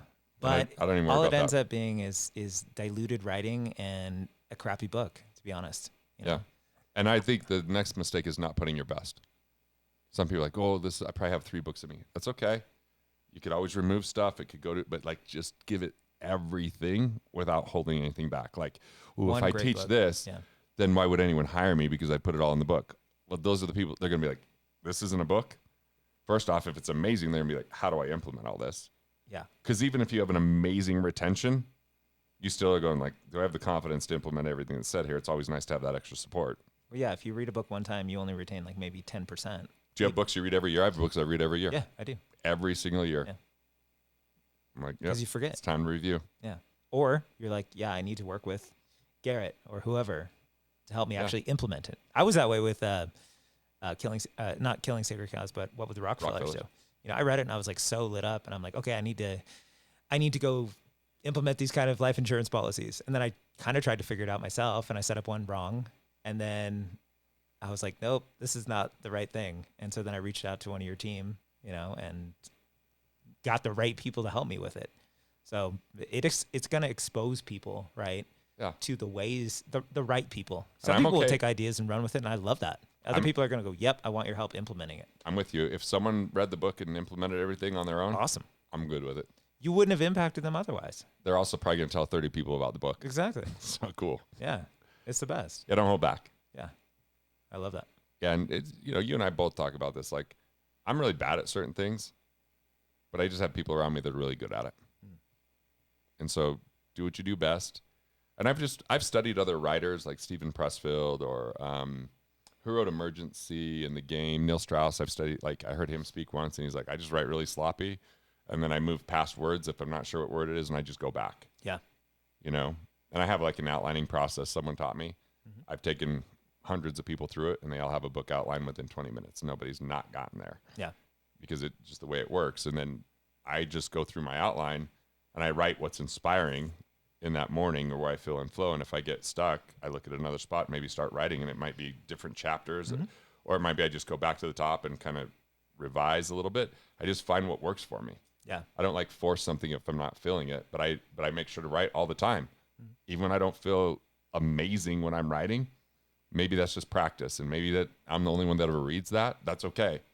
Every word that I write doesn't have to be read, doesn't have to be included, but it's all helping me refine that skill. Totally. How do you do it? Yeah. I mean, I'm pretty structural in terms of how I lay it out, you know, where it's like I come up with the big book idea first, and then I start crafting the chapters. And then from there, I get more nitty gritty on like the sub points and the bullet points and sub bullet points that then go into it. And then I craft the outline. But then when I'm in the writing process, I look at it distinctly as we have the rough draft phase, and it is a rough draft phase. And the one main rule, this is my rule, the one main rule, which when people don't follow this, they kill their book ideas, they kill the best inspiration, and they take forever. They get stuck in this loop of never finishing, which is they edit when they write. It's one of the biggest hacks is when I'm in a rough draft phase or a student is in it, do not edit anything. You're literally not allowed to edit. That's brilliant. That's good. I like that. Not at all. No editing allowed. Because when you turn on the critical part of your brain, you actually turn off the creative part of your brain. And your best ideas are going to come from that like inspired creative space. We will get to editing. We're going to make it good. You know, we're going to clean it all up.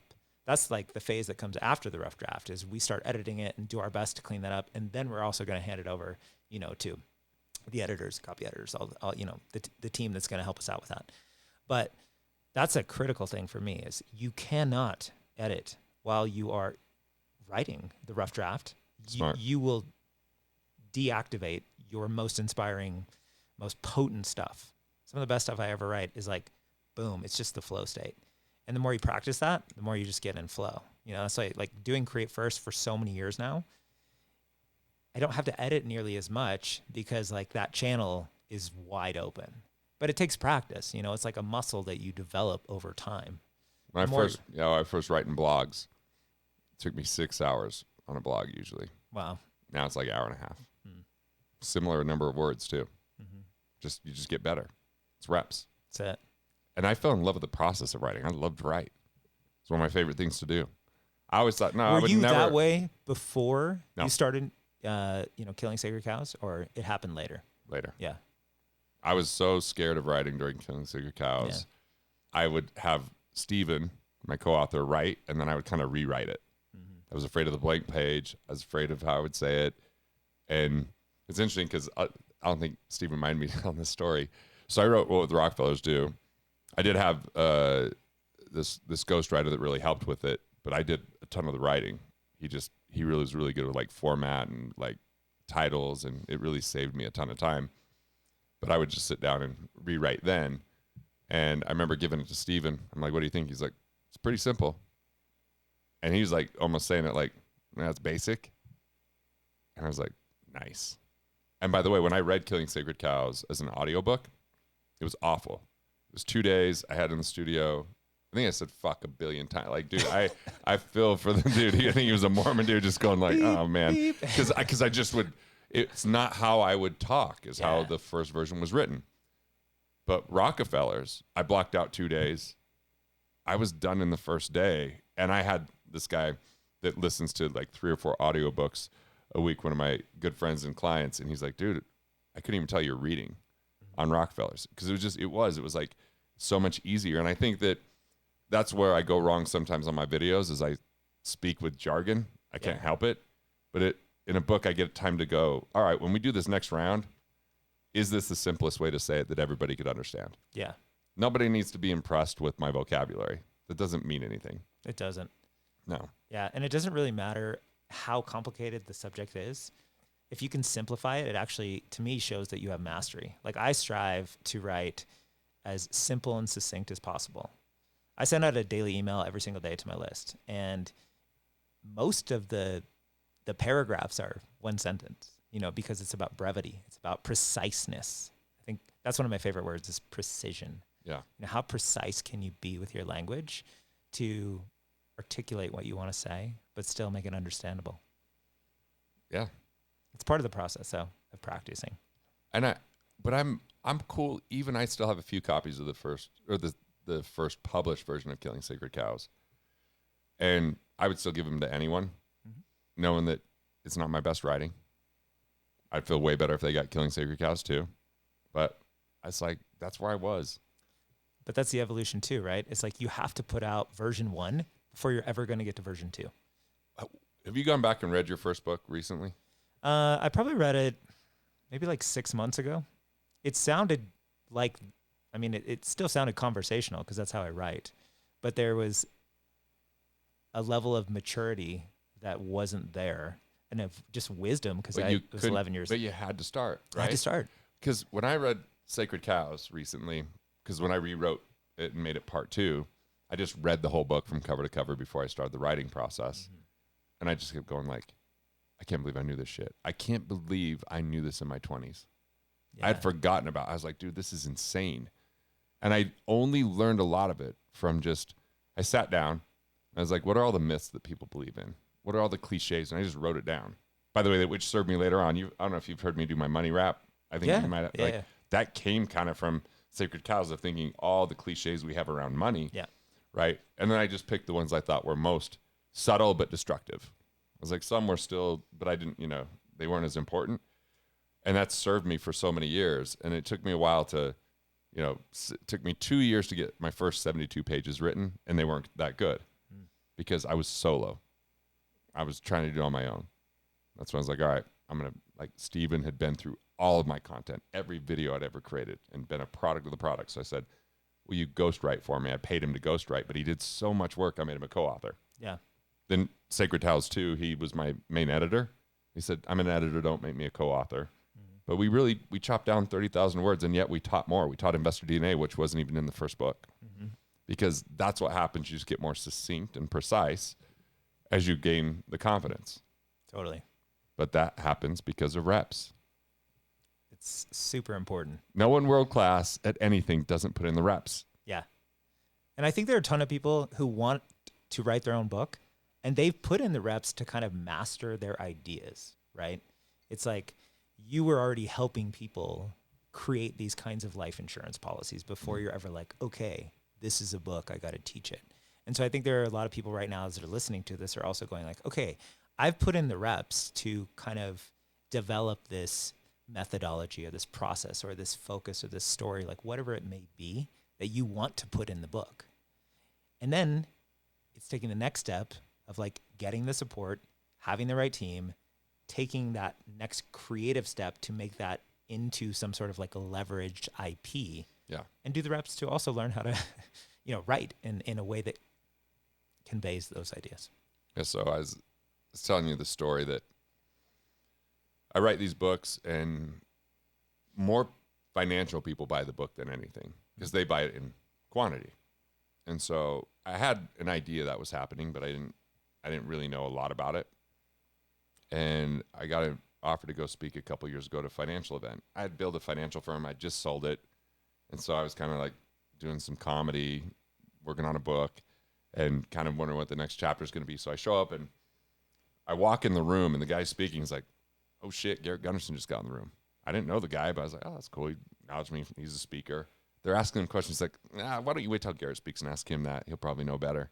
So I went up and talked to him. We're friends. I convinced him to write a book. He's got a book out there and doing really well. Then the next speaker goes up, starts quoting my books. So I go on after lunch, and the room's totally full. And the guy that's running the event, Caleb, goes, who's read Killing Sacred Cows? 100% of the hands go up in the room. I was like, wow, damn. And he goes, who's read What Would the Rockefellers Do? And I got a standing ovation before I spoke. I got emotional. And it's like, you don't even know the impact you're making. Sometimes when you sit down to write, and you're not going to recognize all of it. And how, like, even when I went to Chat GPT last night and I was like, tell me about the Rockefeller method, bro, it is straight out of my book, but even pretty deep on some. I'm like, damn, like there's so many people that use the Rockefeller method on social media and in the financial game, and they just share that. And now I'm licensing that book to financial advisors that are aligned in the philosophy and teaching them how to get it out there, because let's make it the most influential insurance book that's ever been written. Well, isn't that like what you want to do with your ideas anyway, as a creative, as like somebody who wants to impact people and get paid for that too? Is like, you want these ideas to go and run and let people use them. Like, I want people to take my ideas and use them and implement them and make them better, make them stronger. It's awesome to hear that. But again, like I did, sometimes in the writing process, you don't realize the impact that you're going to make. Of course you don't. You can't see it until you just afterwards. Can't see it. But you don't even recognize the impact it's going to make on you. We talked about it. Just writing the book makes an impact on you. Yeah. But the relationship building, I went from, if it wasn't for Killing Sacred Cows, I would still probably be a regional financial advisor, basically. Yeah. And then all of a sudden I'm getting on stages. All of a sudden I'm meeting all these great relationships. All of a sudden people are buying the book in quantity. Mm-hmm. I go from 6,000 people in my database in 2008 to, 100,000 by 2010. It's massive. $3.2 million more revenue in 2010 than when the book came out. I went to Chicago. I ended up doing ABC Good Money 13 times because of the book. I did Fox News with Neil Cavuto because I did the book, even though we were in a battle and arguing. I did CNBC, Squawk on the Street, like all these things, because some other financial person's like, I think you should have Garrett on. And then all of a sudden they start reaching out to me. They didn't know who I was, but it was that got me there. And that was back when legacy media meant something, but it was like, that was kind of cool. Then I go into a Barnes & Noble in Chicago and I try to get the book just because I was like, I want to see it. They're like, oh, it's sold out. It's like, damn, it's just like, you don't know all of the benefits, like what you could grow, what you could do. But a business without a book is like a religion without a Bible. I'm telling you, like, there's never been a cult movement without a book. Yeah, it's true. There's always a book. There's always a book, dude. There's always a book. Yeah. And so there's all these people running a business without a book. That's like being in a sprint with one leg. Yeah. It's like you're just hampering yourself. You're you know, it's like those when you did the sack races and you had to, you know, you tie your legs. It's like you're hopping along, and I just don't think people understand how exponential the growth will be. Yeah. And how much easier the business will be. Like I didn't know. I remember firms being like, "Oh, I know when you come out of the book, it's really going to make a big impact, and you're going to, you know." And it's like I had no clue, but it did. It really did. And I just want people to understand what happens to them when they write it. When they're done the right way. When they're done the right, yeah. Because this is key though. Look, because I love that point. Talk about that. Yeah, there are plenty of books that, you know, people bootleg or just don't have the impact. They don't have the right team, the right relationships, like all those kind of things. And then the book doesn't get to have the life that it really should. You know, my first book and second book, wildly different. But my first book opened up a whole career and path that I wouldn't have expected. You know, I would not have become a ghostwriter at the start, which I don't do anymore, but I did. Because people started asking me like, hey, how do you do this? Can you help me write my book? And I was like, okay, yeah, I could do that. And a whole business grew out of that, you know, impacting now, you know, 12,500 plus people writing their own books. This whole thing. It's a lot of freaking books. Like that'd be pretty cool to like just how many books are in Barnes and Noble? Like it's a lot of books, you know. Yeah. But I didn't realize that either. Just saying, like, as you think there's 12,000 books if you walk into a Barnes and Noble? Probably, yeah. So that's the number of books you have is like if you go to a 2-story Barnes and Noble. I never thought about it like that. It is pretty crazy. Like if you think about the physical. Yeah, the physical presence of it. But there are plenty of books that I see too where harms the brand. It either harms the brand because they don't have the right feedback on it. They don't have the right launch plan. They don't have the right marketing behind it. They don't have the right relationships, the right structure. You know, all these things are important because, you know, a book does have more longevity for sure. And not everybody should write a book. Not everybody should. Not everybody should. I think everybody has art in them. Yeah. Like I once got in an argument with Tucker Max. He's like, everybody should write a book. I'm like, nah. Everybody should have art. If they want to for themselves, that's one thing. Yeah, you know? but like, and I guess not that's what you everybody- mean when you say art. Yeah, Right. like you know, Or you want to share like your memory or something like that. But yeah, you know. But ultimately, I've seen people say, "Oh, my book's my business card," and they give me their book, and I'm like, "This is worse than a business card. Yeah. It's worse because, you know, in one, I don't want business cards, and two, I don't want books that have regurgitated something and that look like there wasn't much effort put in it. Yeah. Like, it's just like the internet smells the effort for viral videos a lot of times. Mm-hmm. Like people smell the effort behind a book. Well, that's why I think the people who are really compelled to do it and see it all the way through, not just like, oh, it would be nice to write a book, but it's like, no, my business needs a book. I have these ideas that have already been impactful for me and my clients. And I know by having this and imparting this, I'm going to blow it up and I'm ready to do the work. I'm ready to dive in. That kind of person is going to see a different outcome than somebody who's just like, yeah, it'd be nice. You know, You don't want a bunch of books in a garage or no, ones that aren't being bought. no. You know, and let's talk about the things that matter there. Because one cliche that I think is real is people judge a book by its cover. I mean, dude, It is real. I spend a lot of time thinking of titles. And I've had to, like, what would the Rockefellers do? I test them. I had no title for it. I'm writing it. And all of a sudden I start sharing the Rockefeller story. Yeah. And this is how my line of thinking went.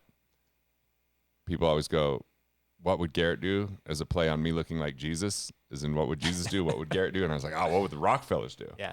Right? Because I'm writing in that moment. I'm like, wait, this totally is going to make this book take longer to write. Because now there's more research that's required and there's more. And, you know, I ended up talking to the CPA for the Rockefeller Family Trust. I got really good data, but I also had to take the extra time, but it was worth it because that title is why that's my biggest book. It's a great title. It's a good title, right? Yeah. My first subtitle for Killing Sacred Cows sucked. But the next, this one's, I think, better, you know, Crush Money Myths and Live Your Richest Life. That's a much better subtitle. But again, you talk about testing, that's genius. That's critical. I always test that stuff. Before I wrote Create First, Consume Second, which is the actual full title of that book. I know I say Create First all the time, but that contrast was something I wanted to test out and play into because really was about this idea of like, we're so addicted to consumption that we keep deactivating our creativity, which is the thing that makes you more creative, makes you more fulfilled, makes you more money, and makes you happier, Yep. right? And so I wanted to contrast that with consumption being one of the killers of that, right? But I started testing it out just in my emails, like writing about this concept of creating first and consuming second. And over time, like you start to see, okay, this is clicking. So it's like, if you're in the process too, I think of kind of germinating your next book idea, like start putting that stuff out there, start getting the feelers with your clients, with your audience, with those kinds of people, because that's going to guide the direction of it. One of my favorite stories of all time about that is the 4-Hour Workweek. I think that Tim Ferriss, I can't remember the name of it, but it was something like drug dealing for fun and profit or something like that. Something like that. That book would not have done what it's done. What a great title, right? The 4-Hour. And he tested it. He did. He tested it, and it's part of the book writing process for me. All of the time is always testing those things because you want to make sure it's landing with the target audience, and they'll tell you, and you'll know when it hits. The only downside to Money Unmasked is it's hard for me to say unmasked and people hear it over the phone. But like when people see that title, like, dude, how did you come with that title not that long ago? Because it's like it should have been done by now. Yeah. Right? It takes time. I obsess about it. Mm-hmm. I have the subtitle, but the title took time. And you take time with your title. Take time with your cover. Like, what is the aesthetic? What do you want people to experience? And I go look at the bookstore and I'm like, a lot of the New York published books are super plain. Mm-hmm. But then I look at other books and they're beautiful or they're, and they stand out. And I'm like, where does my eye go when I walk into the store? Like, with one of my books, 5-Day Weekend, we had a publisher and he would go. That's a great title too. Yeah. I didn't come up with that title. It was already, they brought me into the book to add content. So I was a co-author, but yeah. I love stuff like that. The back of the book just says add 3 days to your weekend. Yeah. No endorsements. Just that's the whole back. I love titles that are like that succinct. Like one of my containers, like masterminds that will become a book, is called The 2-Hour Business. You just get it right away. Yeah, totally. Right? So brevity, conciseness, preciseness. Precise, right? Yeah. Yeah. I mean, it's worth the time because I remember being in a room when I just wrote Killing Sacred Cows and someone said, who knows Garrett Gunderson? And a couple hands went up and he says, who's heard of Killing Sacred Cows? Every hand went up. Now, did they hear of my book, Killing Sacred Cows? Probably not. But that phrase hit. They knew. Yeah. They're like, oh yeah, I've heard of Killing Sacred Cows. Mm-hmm. It was just that. I remember the way that title came up. I'm sitting down with my co-author. I'm like, ready to kill some sacred cows today? And he goes, dude. Yes. That's the title. And I call a spiritual mentor of mine. I'm like, Killing Sacred Cows. Like, it's in your face. I'm like, yeah, we're doing it. I think it's great when book titles have like some sort of emotional response. You can tell, I bought books that I never read, but the title taught me something that was enough for the price of the book. Totally. Real leaders don't use PowerPoint, because I was speaking and I was like, I think PowerPoint slows me down. And I read the book. I didn't read the book. I just bought it and I was like, yep, done with PowerPoint. It's a call out. Like it just told me, right? Yeah. Yeah. So there's just sometimes just the value of that title and it's so easy to remember so that you can tell people about it. And that's part of the creation process too, like of going from just the idea of a book to actually having a finished bestseller that grows your business. You might come up with the title while you're writing it. Yeah. You might have to change a few things when you write it, but the title, it's worth it.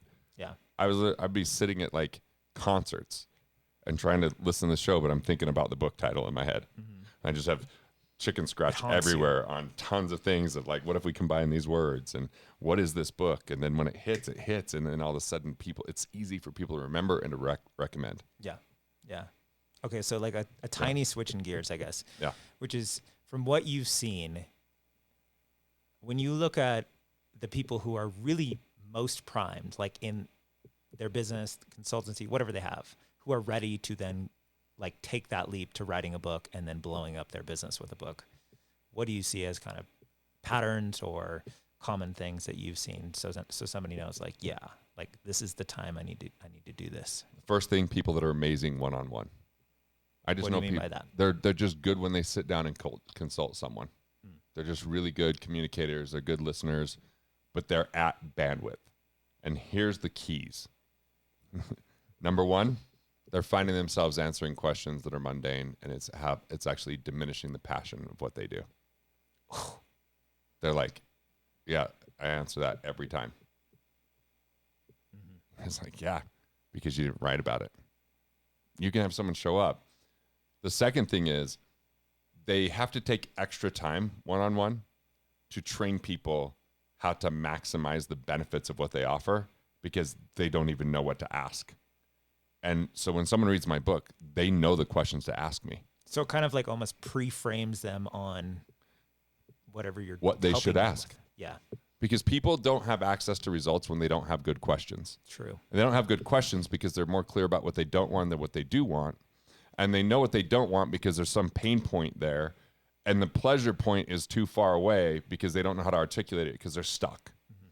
And why people go to the consultant is because they're feeling isolated, and the isolation leads them to work harder, but the working harder is not producing the result they want, and it's starting to deteriorate other areas of their life, whether it's their health or their family. And so they're finally saying, okay, I need help. And that person can help them, but 50% of their time is wasted. Now, why is it? I know it's a big statement, but first off, their marketing could improve with the book. So I look at marketing of a scale of 0 to 10.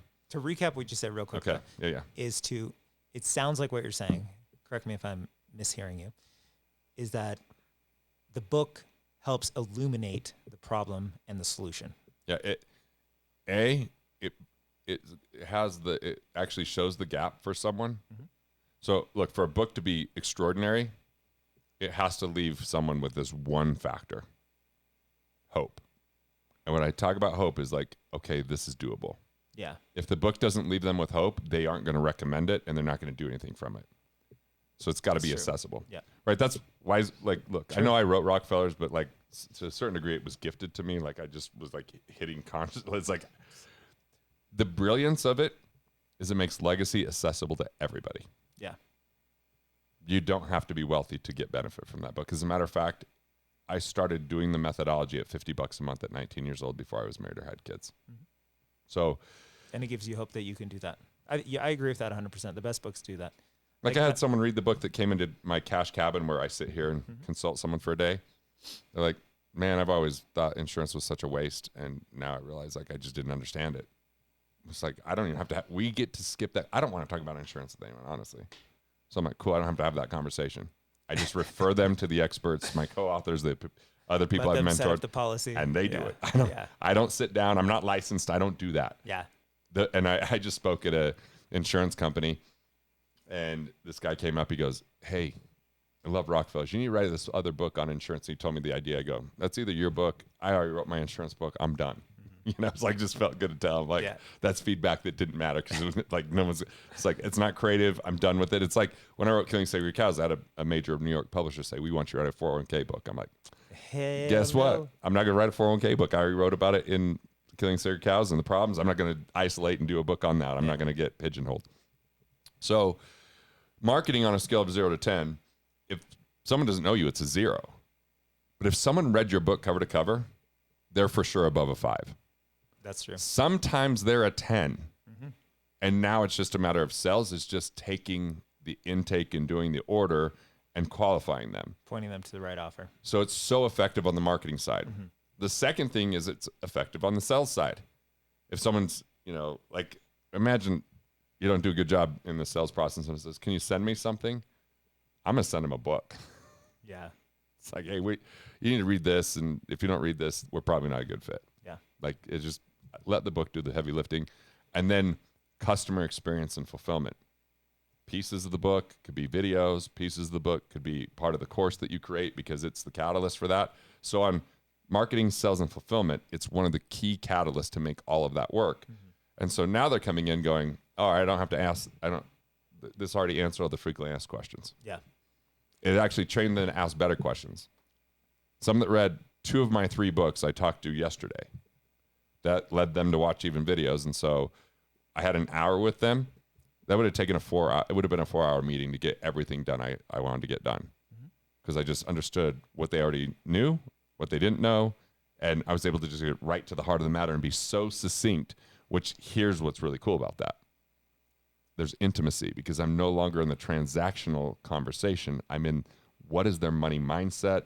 What are the sabotaging things that are holding them back? What are their fears around it? What are they excited about? Like, we're not dealing with all the things that just need to be handled as busy work to get to the meat of things. Man, we're just there a whole lot faster. Yeah, you can actually serve them in getting the outcome that they want, as opposed to so like selling. Yeah, someone that would, perfect person I was just talking to needs a book is they've got this good coaching program. They run a mastermind. They fill it at about 1/3 of what they want to fill it to. They don't love putting out videos and getting hate on their videos. And, you know, like they've got the raising kids and it's kind of busy, and like the video just has a shelf life. The video's no longer, they're now putting out a new video, so they feel like they're on a treadmill.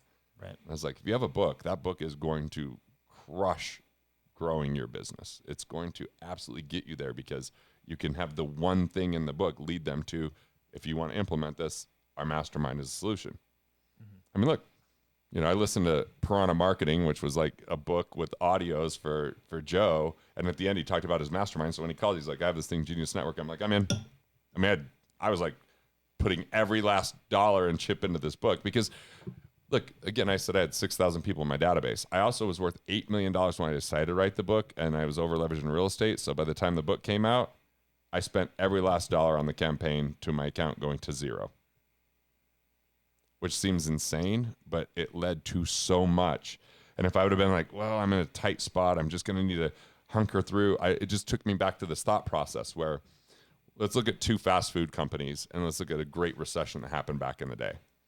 So Burger King and McDonald's had 2 very divergent philosophies during a major recession. And, you know, this is like after Black Monday and everything, like, what are we going to do? McDonald's said, I think if this is as bad as we think, we're going to be able to acquire real estate that we were never able to get to before. And Burger King said, it's nuclear winter. We're going to hunker down. We're going to cut back as much as we can. We just got to get through. McDonald's gained 53% market share during that recession. And so I remember that. I'm like, okay, 2008, Great Recession's happening. I've just decimated my net worth. I now have a big real estate portfolio of real estate I don't want, or I could put something in this real estate. And I just got resourceful, dude. I literally rode my bike to the gym. I trained the guy that trained me one-on-one on marketing. And so he didn't charge me for that. We went into our storage and used old shampoos. We just I used Sky Miles to go everywhere. But it was the book that financed everything in 2009, because I would go speak at an event, sell books. You know, I was just like, so I was glad that I made that choice, because some people might be like, well, I'm not doing well. I need to get doing better. But the book would be the very thing that would grow their business. But they've got to have a message that matters. Like, if they're just going to write about company values, you don't need to write that book. It's been written 5,000 times. You don't need to write it. Yeah. Like, what are you saying that's fresh and unique? What are you saying that other people aren't hearing? What are you saying that's even counter to what collective consciousness is that's actually holding people back? If you have that message and you have a way to serve people on the back end of that book, that's who. Yeah. And if you're losing passion because you're tired of saying the same shit over and over, let the book do the heavy lifting. Dude, it's so true. All those things. I agree 100%. And I think one other thing is, like, especially with the proliferation of all of the AI stuff, the technology, like the pace of information coming at us, having a brand is so critical. And a book is a thing that's going to help you really differentiate your brand from just all of the access. If you let AI write your book, your brand will be nothing. Yeah. But if you use AI tools to do the research that you had to use to hire a team for, that's amazing. You can use it for that, of course. Right. Yeah. But like I don't just mean in the writing process. Yeah. I actually mean in just the speed of ideas coming out. Yep. When you have what I would call a sovereign idea, okay? An idea that has substance to it. This is what you're talking about, right? Money unmasked, creating first, consuming second. These ideas have sovereignty to them. They have a certain power to them, and people feel that. And you think of any of the best books out there, any of the most impactful books, they're ideas that have power, and that power helps you build a brand around that, which then differentiates it from just like, oh, well, here's another life insurance thing, or here's another creativity guy, you know, like Joshua, or like whatever, right? It's not that. It's like, no, this is the sovereign idea that my brand is built around. Yeah. And that allows you, or it's going to allow you, I believe, to like weather these different storms and shifts in the markets that are going to happen. Yeah, because we don't want people building cults, but we do want people having books to build communities. Yeah. And in the world of AI, the new currency is community. I've seen it. Like I'm out in these great communities that I'm in masterminds or I'm, speaking and I'll attend the events. And then when my wife's been like last September, she's like, I want to be home for like 90 days. I just don't want to travel. And I watched her mind start getting really worried about things. And I didn't have any of those fears because I had a community. I was like, man, let's go hang out with the right people and you're not going to be having this thinking. And so your book can help build that community because it's something to rally around. It's something to understand. It's something to share. And it gives them a message so that like right now, there's half of the world's never been more optimistic and the other half's never been more fearful. Right. AI is going to replace my job. Others, AI is going to make me be able to be more productive, not have to do busy work. Like, it's all perspective. So for those that are willing to build a community with what their message is, a movement with what their message is, like how is someone going to join a movement without a book? Yeah, totally. I mean, and you think about that with everything. One that just popped into my mind was what was that book? The One Thing. There's a whole brand and community built around that simple idea. Yeah. And books can be really the gateway to that community and that brand. It's powerful. Yeah, I loved your question just because like who's it for? And like those that are ready to develop that skill set, like the first time I ever got up on stage and spoke, I was 15. So I was scared, nervous. I told one joke, probably why I started doing comedy, and that like I got through the speech. Then I hired the speaking coach and he came to film me in Costa Mesa and I gave just the most painful speech. I remember another time I gave a speech and Dennis Waitley was in the room who wrote, The Psychology of Winning, who I'd listened to. So I held him in high regard and I was like reading slides. I mean, it was just like, I was so nervous. So then, I've seen my reviews, I'm getting world-class reviews and standing ovations because I invested in the support. Yeah. I hired speaking coaches. I hired directors for my theatrical keynote. I hired directors for my comedy special. Like I just went through that, like who's my co-creators and my collaborators. So anyone that's stuck in writing a book, but they know that could grow their business, either because A, they're afraid of their finances. That's one of their excuses, right? But guess what? I'm a finance guy. And my entire specialty is efficiency. I can help people save tax in the most major way. And guess what? That could fund the book. Yeah. I can help them restructure loans and to improve cash flow. I can look at underperforming assets that aren't getting what they want that they could use to fund something like this. They just have to take the leap of faith in themselves, which is a little hard for people sometimes. Or I can help them redesign insurances so that they basically remove unnecessary expenses or only insure the catastrophic so there's more money in their pocket. So I'm really good at that efficiency. So we can help overcome that. If they're like, I can't find the time, you know how to find the time for people. You know how they can integrate this. You got 2 young kids. Mm-hmm. I mean, when they're under 4, I call them sleep and romance terrorists. I think they're 4 and 6. So, so I get that everyone has their reason. Yeah. But with the right support, with the right formulas, it's all doable. And if they could just understand the rewards and the rich life that awaits them, if they're willing to do it, I mean, they're going to find time because they're not going to be wasting their time with A, the people who are the wrong fit. Yeah. And B, answering the mundane. Well, time is one of the easiest things I think to find, and that's ultimately one of the big reasons why I developed Create First, Consume Second for me was because I always felt like I had this cloud hanging over my head of like, I've got to write, I've got to create today, but everything else in my day took precedence. Yeah. Right. And this one simple thing, if you start your day like this, finding the time is easy. When you go to bed, put your phone on airplane mode with the Wi-Fi off. No notifications. Yep. You're not allowed to turn it off or to turn it back on the next day until you've started writing, until you've written something, even if it's just 5 minutes to start. What that does is it trains you to realize that creativity is a major priority in your life. It's kind of like the hardest part of the gym is getting to the gym. Exactly. So you set up these things to win, and that's one of my areas of expertise is like win the day first thing.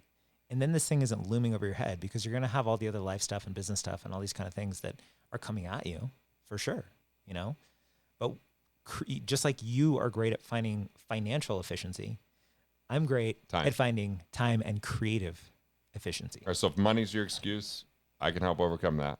If time's your excuse, Joshua can help you overcome that. Or as I like to call you, Joshy. You guys missed out on the joke earlier. No one's allowed to call me Joshy except my mom. So that's the joke.